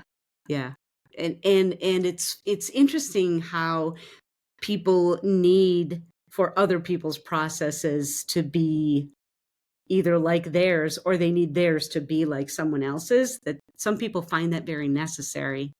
I find that very interesting. Or even the opposite of hearing what you're saying and being like, okay, reconfirmation to do that or not to do that, right? Yes, exactly. Yeah. There was a while when I was feeling particularly not creative, where I was adopting other people's morning rituals. I get up, I do my mantra breathing, I Words journal, of affirmation. I did this, words of affirmation, all of that. That one drives me crazy. And I spend the 2 hours that I got up early to do this saying, I could be sleeping right now. Less happy. Yeah. I was definitely not more creative by following somebody else's process. Damn. And I think different personalities necessitate different processes, right? Somebody who's way more left-brained or anal than I am, in there, it's gonna have an entirely different process than Analytical. me, and that is and it's gonna be personal to you, and that's awesome. I was learning recently about how in the medieval times they used to sleep twice a day. So they would go to bed when the sun went down, and then they would get up at like midnight for a few hours and just kind of lounge around. And I think that's before Industrial Revolution. So it made me think, imagine how those artists, like, they were just like, all right, getting up at midnight to do my paintings or something. Like, and it was just probably their natural body rhythm of that time period, Yeah. Didn't Ben Franklin do that too, though? Wasn't he he only slept for 4 hours at any time, and then he'd get up, he'd do something else, and interesting. Yeah, I'm pretty sure he was of that ilk as well. I gotta be pretty excited to get 4 hours of sleep. Like, pretty motivated. And I'm not saying I haven't been there, but I'm just like, I enjoy my actual sleep. I just don't like sleeping when everybody else is sleeping. Interesting. Don't you feel like that's a creative thing too, that most For creatives operate better? I love that everyone's asleep when I'm making art. I love it. It makes me excited. Interesting. Do you feel, tides are related to the gravitational pull of the moon and the sun? I was making jokes about this yesterday. Like, I was like, yeah, because the full moon was yesterday, wasn't it? Yeah, I was literally telling my friend, I'm like, all right, whatever you're trying to meditate, let me know your intentions so I could try to focus that with you. But I definitely think it relates to more creative. I mean, there's stats on 911 calls on those nights. I'm sure there's more pregnancies that happen that night too. Yeah, I'm just trying to think of all of the ways that the moon affects our human body in rhythm. Yes. Yeah. Probably way more ways than we even know of. For sure. But are you a night owl as well? Yes. I love the idea of being a morning person, and I just recently got back from Europe, so I was waking up at 2 a.m. wide awake, because that's 8 a.m. in London, and then I fall back asleep and wake up wide awake at 5:30 and just got up. And that was lovely for like a week. And then I'm back to my, cause it's same. I just get more done. I feel, I don't know why. And maybe it's because the rest of the world is not pinging me with things that I'm able to be more creative. And, but I even just feel more focused at night than I do during the day. Yeah. Same for sure. Yeah. What are some ways that creativity can be used to promote social justice and equality? Ooh. Well, I think there is something to works of art that appeal to somebody's emotions. I think storytelling, whether visual or through song or through story, is a super powerful way to influence. I think that finding creative solutions is a super important thing. And again, creativity is not something that is embraced by everyone. They're just the people who do embrace are just the most important people. You think it's because we're not living in a Renaissance era? Maybe. We just don't appreciate it. We don't see it as like valued. Maybe. I find it very interesting that people who have wealth, one of the things they spend their money on is being a patron of the arts and music. But those are the first things cut in school. Art programs and music programs and stuff. And I don't know where they think these kids are coming from, or where the adults that do these things are Not going to just come school from. though. You think about like orchestras in America funding, like Yeah. all of that. It gets way Yeah. deeper. Mm-hmm. Yeah. It's not like we have art schools spread all over America or anything. Right? Yeah. Can you imagine though? Are there countries that take immense pride in that? Like being the most artistic country, is that a thing? Italy used to. I don't know if they still do. Because of historic purposes, I'm assuming. Yeah. Yep. More so than taking pride of, and isn't that also a funny one that a lot of artists die poor, or people don't take pride in them until after they're gone and not on this planet? What kind of what is that? What does that say psychologically? Yes. Please go into detail. Which was different from Renaissance times too, when they were patronized by the royalty and had their own studios. They lived in the palace. Crazy. For years at a time. Treated like royalty as well. Treated like royalty, yeah, their whole lives. Yeah, what a difference. Yeah. Wow. Super cool. What role does imagination play in fostering innovation and progress in both art and technology? It's everything. It's everything because the thing is created here before it's created somewhere else. And there is innovation in necessity. But coming up with solutions to the thing that's needed is definitely a creative thing, because a lot of humanity, a lot of people can't picture something that's not here. And so to be able to come up with a thing that didn't exist yesterday, it's something that we're all capable of. Very few people exercise it. Interesting. And that's where these new things come from. I didn't really think about that, but I think it's because I zoom out at everything. I'm always looking at the macro of everything. Can you relate to that? Yeah, absolutely. Is that a creative thing? Yeah, I think so. Yeah. Yep, I do. Yeah. It's also Buddhist things. You got that going for you. This is a good one right here. How can art and creativity help us understand and cope with the rapid technological changes? I'm gonna say it's the creative mindset more than artistry itself. The creative mindset of just being like, okay, this is a thing now. So what, what? Yes, and this is a thing now. Adaption. How do we adapt? Adaption. And that is a creative mindset. Yeah. Wow. You can't really teach that. No, you can't. You can. That's like a That's a roll with thing. the punches kind of mindset. Is that what that is? Yeah, yeah. And this is my reality right now. Where do I go from here? Instead of just, oh, I wish things were the same as they were yesterday. Because we're creating in a collective. The planet is different today than it was yesterday, super different than it was 5 years ago. It's entirely different than it was 20 years ago, right? And that's not going backwards just because you wish it didn't happen. So here we are. We're here now. So what can I do to get to here? And we're here now. What can I do to get to here? Oh, we're here Learning now. curve. Learning curve, and just Damn. that open mind.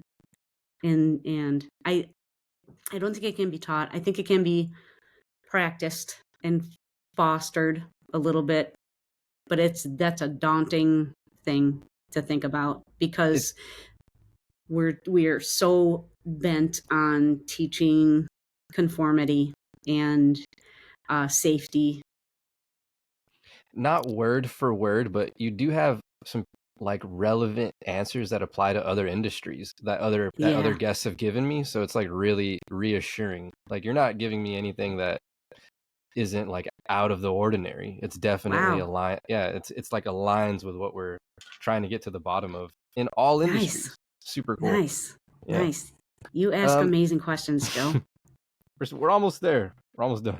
How can creative expression help bridge cultural and societal divides in a globally connected world? I think because it's not, when it's nonverbal, then we don't get hung up on the language, right? When it's nonverbal, whether it's visual art or music or whatever, and then we're connecting at the core of what we are. And yeah, that's what I think.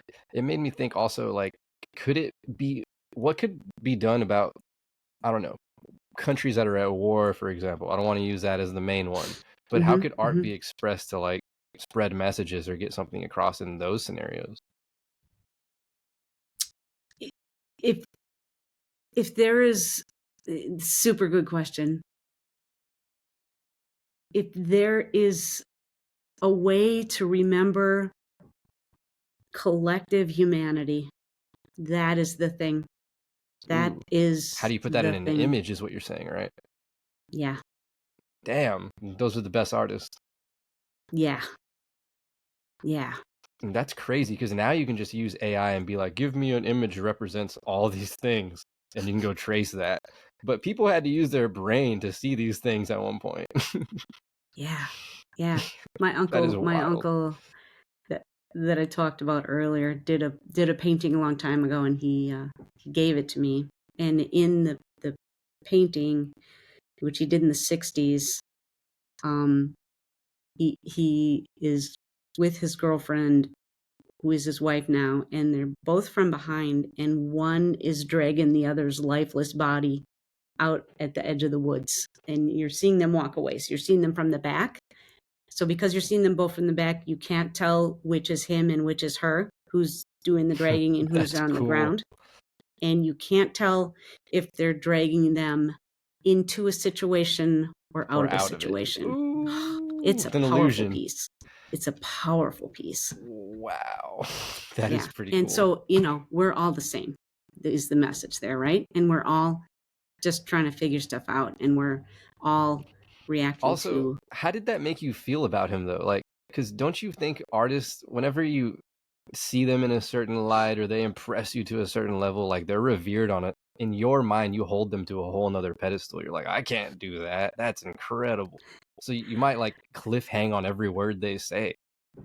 True that. Yeah. Like the word of God for a minute. Super good question. I mean, I think it's possible. Super good question. I don't know that I have a good.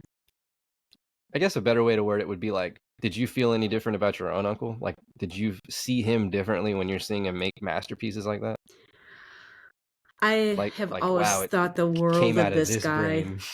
Oh man, I've always thought that way about him. He lives literally in a cabin that he built himself in the woods, and he used to tear down barns for a living and keep the barn wood and build himself more buildings out of the barn wood. Wow.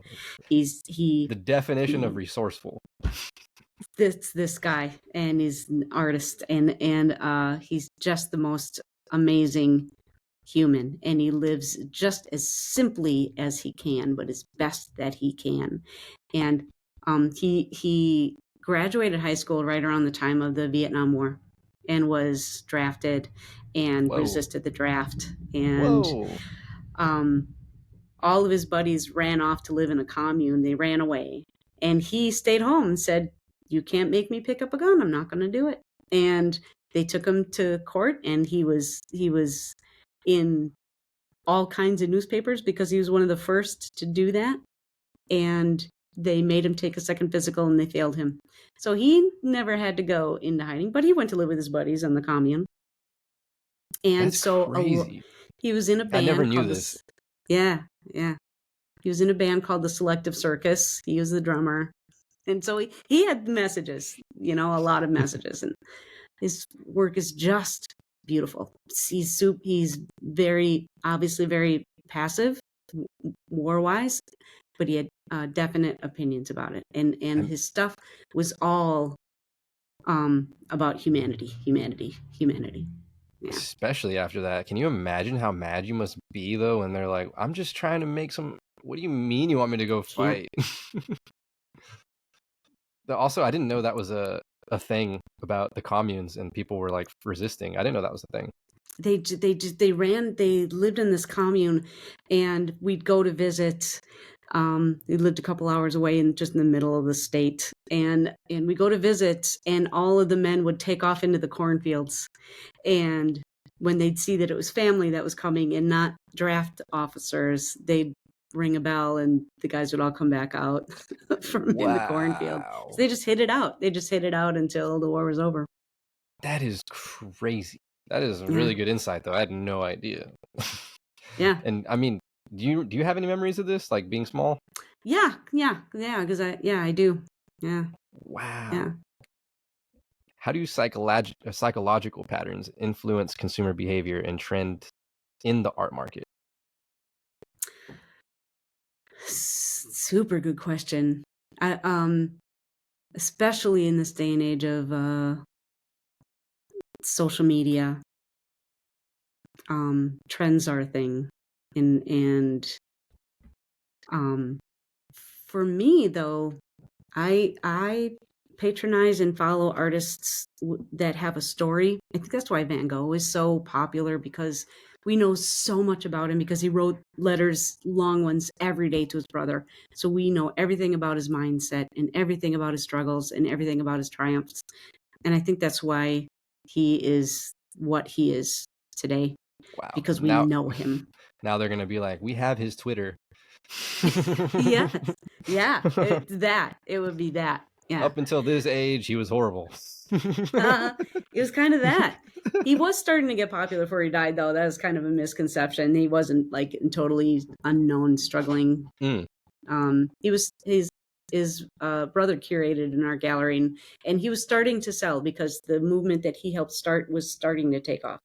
So by the time of his funeral, a lot of important people were at his funeral, and of course that did make him way more collectible. But this is a little off topic, but I have a friend who knows somebody that has like really expensive art, and he basically wanted to get this piece appraised, and he found out it was an authentic Van Gogh because they did an X-ray and they were seeing the layers of the oil and the type of paint that was used. And that's what blew my mind. I was like, wait, they were just painting over stuff, like reusing canvas and... Oh yeah. What? Yeah, because his brother was sending him money. His brother was lying to him and telling him that his paintings were selling, and his brother was just sending him money. And so he had limited canvases. So he painted 1 to 3 paintings a day. Whoa. And he only was painting for 10 years, from 27 years old to 37 years old. Then he was dead. And he had thousands of paintings, and a lot of them were painted over the paintings he had before. And sometimes the canvases would get so thick, he'd ship them to his mom to sit, and then he'd start new canvases. This is a true story. She was keeping them in the shed, and the shed would get too full, and she'd burn his paintings. She burned. What? Doesn't that hurt your heart to hear? What? It's just money She didn't in know. there. She's just like, it's my crazy kid. I got so many. She's making room for the next batch that he would send her. She wasn't like anti his art or anything. She was just like, wow. So what's the psychology behind the brother just sending money? They were so close, and he knew that Vincent was proud and wouldn't just accept money. Although I think Vincent half knew that it was the case. There's no proof of that, but his brother would just said, "Oh, you sold another painting. Here's your rent money. Here's like that."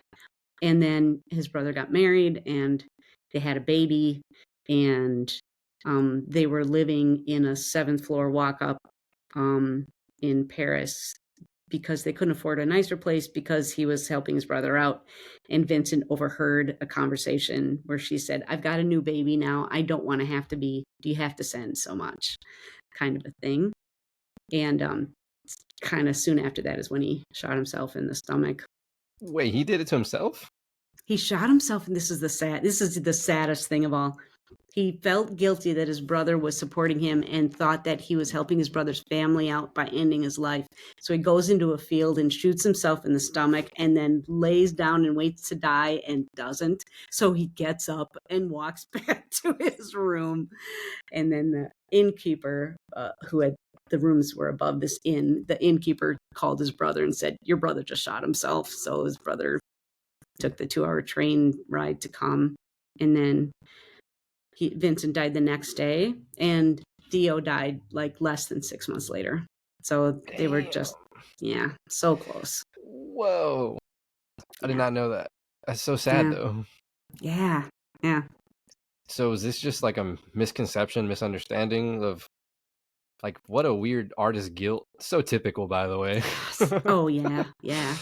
I've not officially heard stories just that he shot. I think they just thought he was a tortured artist and crazy because he had seizures, and that's why he shot himself. And that's also super young life and career.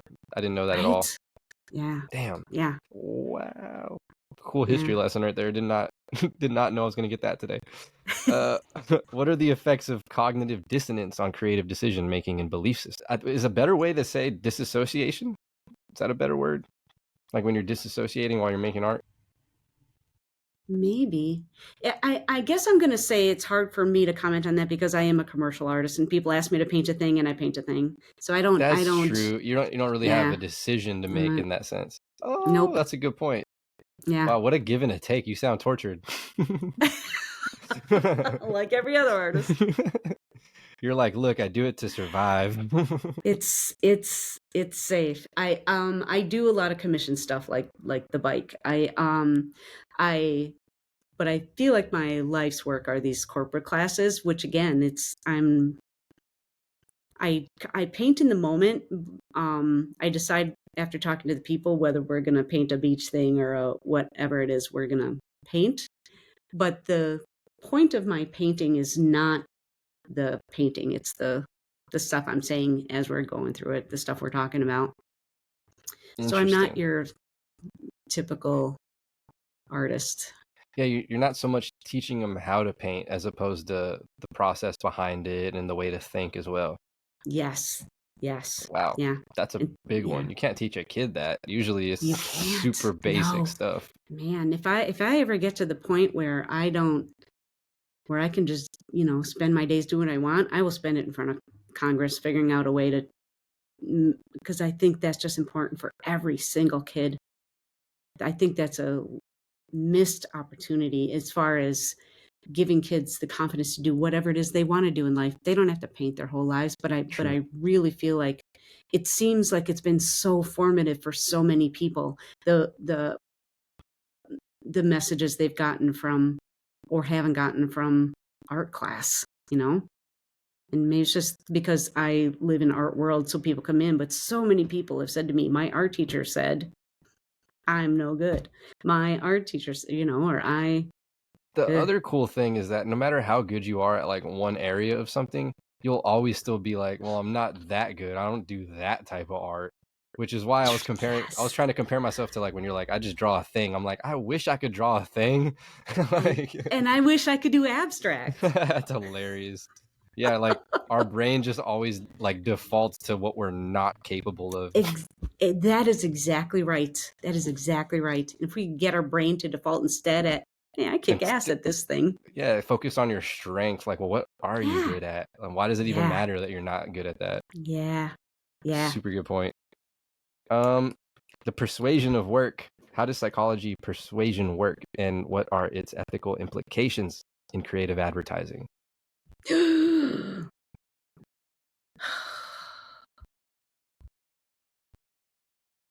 that again, because I want to give you a good answer. How does the psychology of persuasion work, and what are its ethical implications in creative advertising? It's so, since the days when it started first being used, down to the point that we didn't have a jolly Santa Claus in a big red suit until Coca-Cola invented him. Wow. Right? Polar bear. Polar bear and Santa drinking a Coke. That vision of Santa is Coca-Cola invented. I never thought of that. Wow. Yeah. So it's huge. And I remember from advertising classes, in Advertising 101, they taught you that people want to feel included. They want to feel successful. And like one of the, one of the gang. So that is what advertising skews whatever they're selling to make you think. So it's like you're in on something. Yes, like you're in on something. So that emotional attachment. I like the fact that in this country anyway, there are fail safes. There are people whose job it is to make sure that what advertisements say is really a thing. I like that that's a thing. Yeah, I don't think that's true in every country, but I know it is true here. So that is so at least people aren't selling things that don't physically work. You know what I mean? Like cigarettes will make you thinner.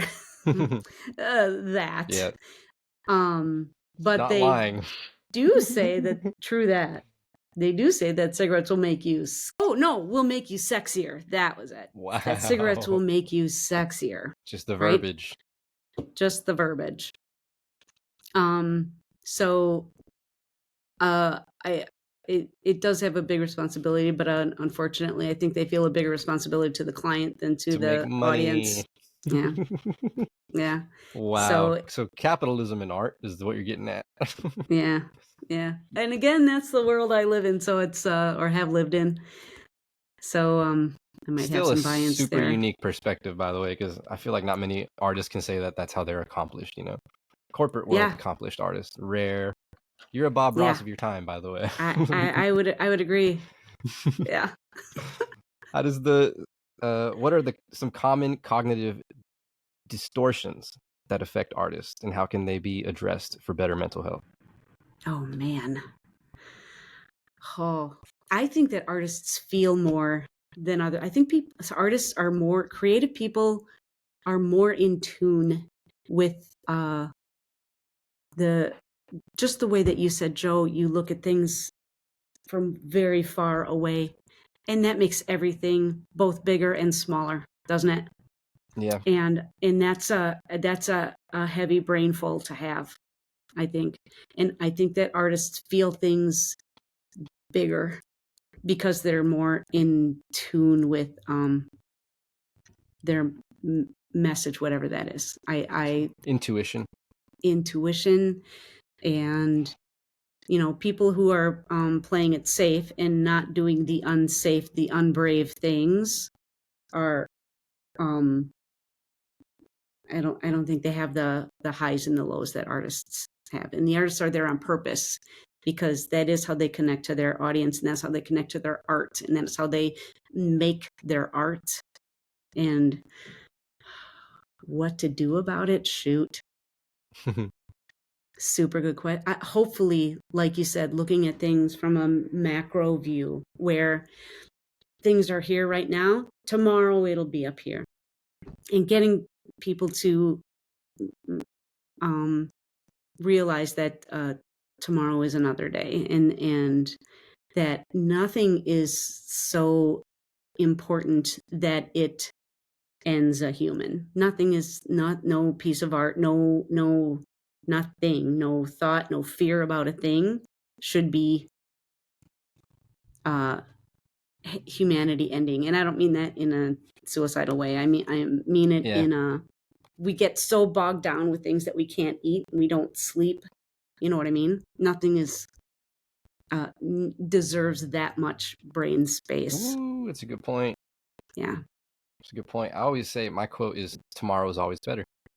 Tomorrow is always better. Yeah. Because you wake up and you feel different. Yeah. It's a whole new feeling. Yeah. Yeah. Start true over. That. Yeah.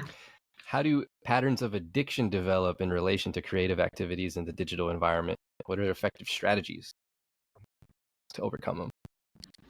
Patterns of addiction. I'll be honest with you. And my mom was coffee. That's mine. Yeah. No, mine is Coca-Cola, Mexican Coca-Cola, actually. The real sugar. Oh God, I love it so much.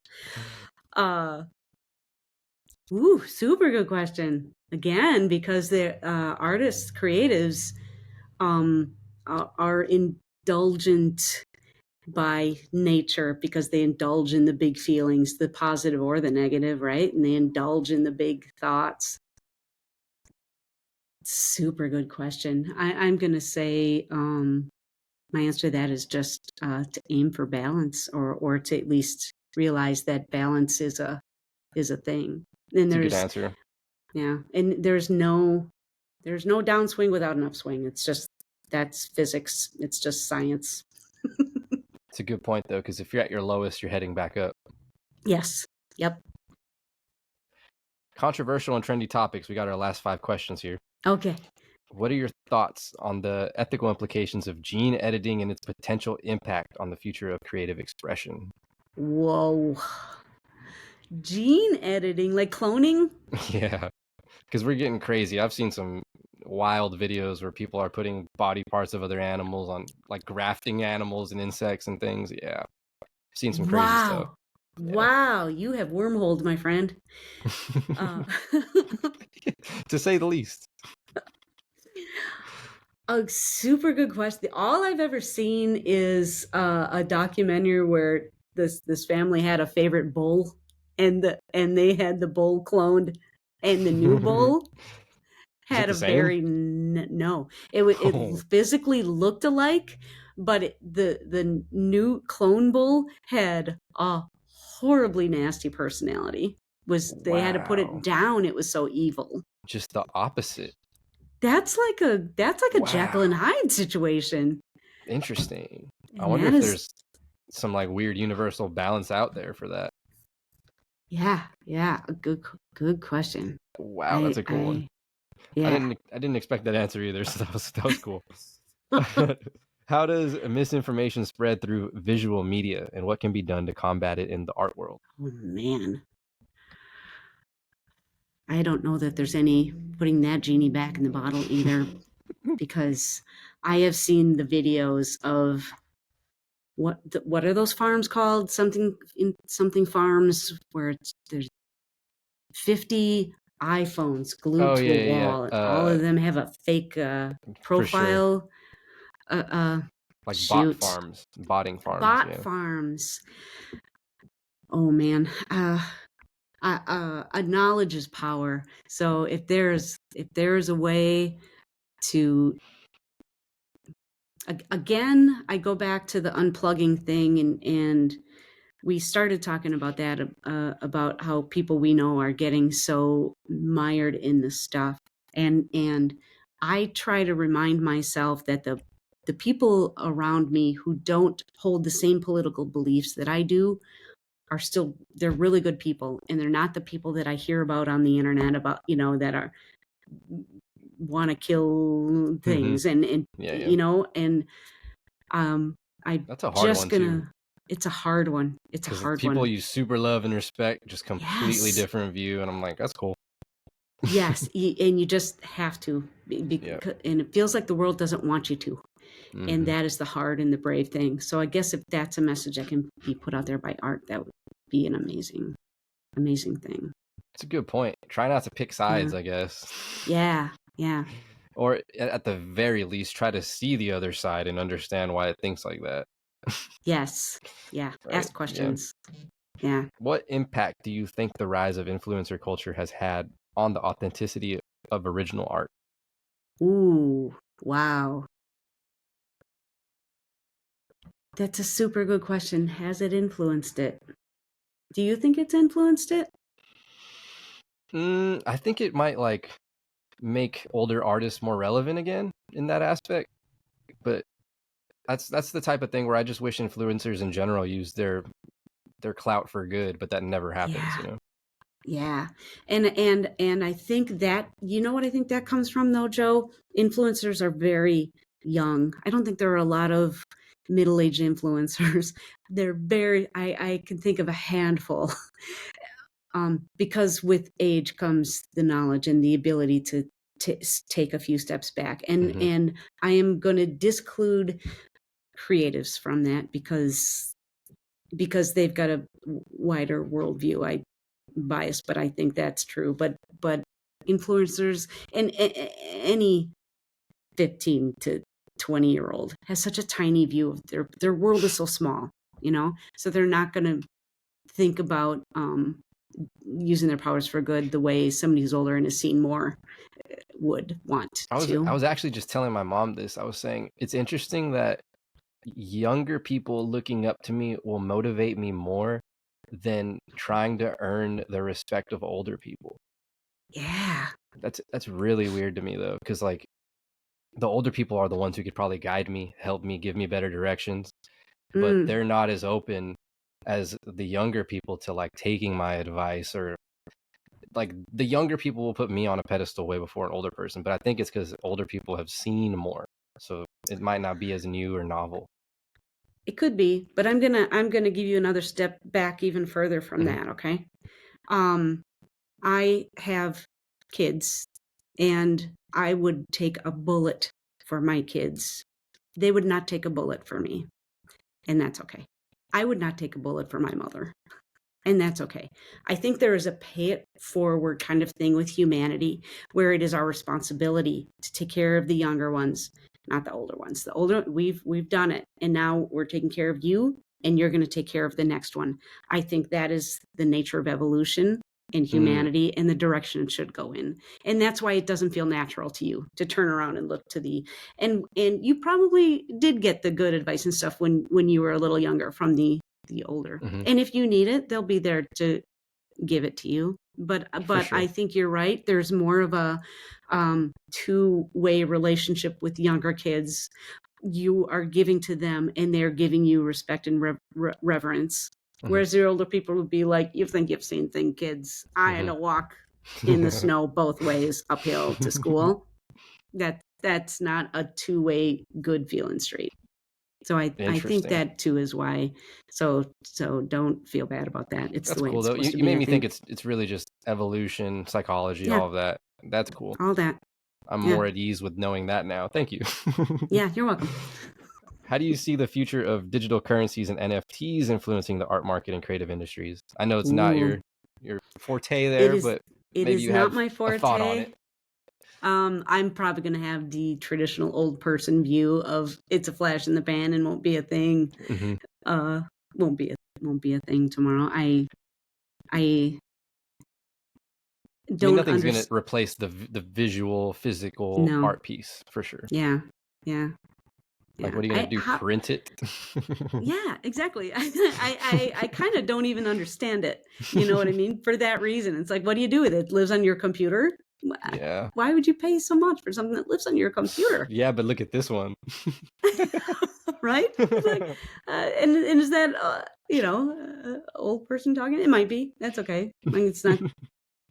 I don't. People are like, look, we don't have money to store things anymore, so we just put it on our phone. It's kind of true. Yeah, that's it's kind of true. How do you see the psychological effects of climate anxiety? How can artists address this through their work? Is that even a thing? Do you believe in that? Climate anxiety?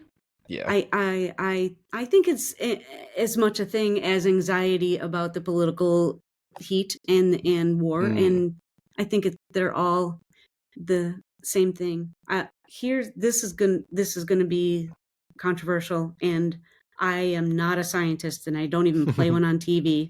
I'm saying that, but don't come at me. Don't come at me, all of Joe's peeps. When you look at the planet from the Big Bang, we were a little ball of ice, right? We've been warming, and if you're gonna be a yes and kind of person, can we really say that the expansion of heat that has happened wasn't always what was going to happen? I don't know. Could it just be whether we caused it or not? Do we really know this wouldn't have happened had we? And maybe it was supposed to because we're here. I mean, a lot of, you know what I mean? Yeah, I was going to say the only thing that kind of reminded me of was as a kid, I can remember in elementary doing a survey on magazines where they were like, who do you want to vote for, Al Gore or George Bush? And I remember thinking, this guy's got a cooler beard. I'm going to go with Al Gore. And now, and now that I'm older, I'm thinking like, what was that all about? Like, why were they impressing us so young with like climate? Like, just to have it not taken serious and corporations to just pollute our planet more than ever, like in my life, no sense. But yeah, that's my pushback there, where I'm like, do y'all really believe what you're telling us?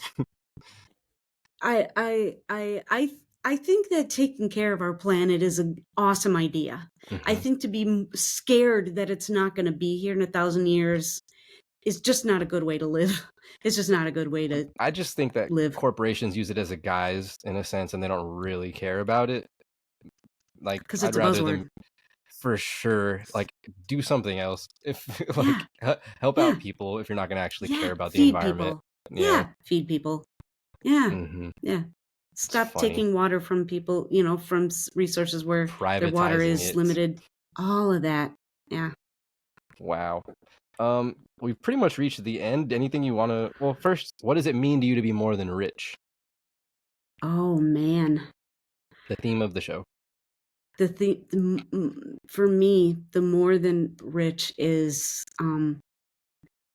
just like you said, to be formative for young people, right? To be formative in a good way is just priceless. To have somebody come to you years later and say, remember when you said that thing? And maybe I don't even remember saying that thing, but they're like, this is what I've done differently since, or this is my different thought now. And this is wow, that's talk about living forever.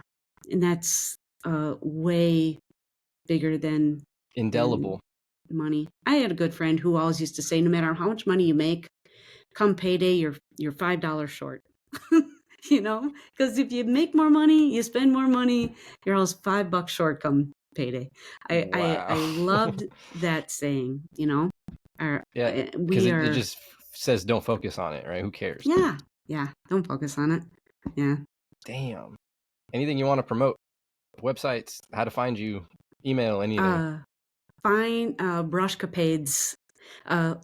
Find it and come and it'll be in the description. Yeah, we'll put it in the description.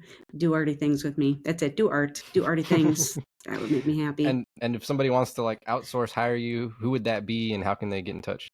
It would be me. There's contact buttons all over the Brushcapades website. I guess the better way to word that would be like, who should be like reaching out? Because I know you do corporate work. I do corporate work, but I also do private things. I do public classes on Tuesday nights just because people want to continue doing the thing that I do. So I see everybody on Tuesdays. And yeah, if you just have questions or you have more questions or you're interested in my book, A's for Aneurysm, reach out. Awesome. And is that out, by the way? It is not. No, it's almost done. Okay. I'm going to be soon. Yeah. Well, that's cool. If you want to come back in the future and talk about it, definitely just let me know. Let's do that. I'll send you a copy of it and then let's talk again. Awesome. Cool. This was very, very formative was the word we used today. So I love it. Yeah, I hope that creatives can walk away from this with a lot more inspiration. That would be my goal for this one. Same. Thanks. I hope we talk soon and let you know when this is out. Thanks, Joe.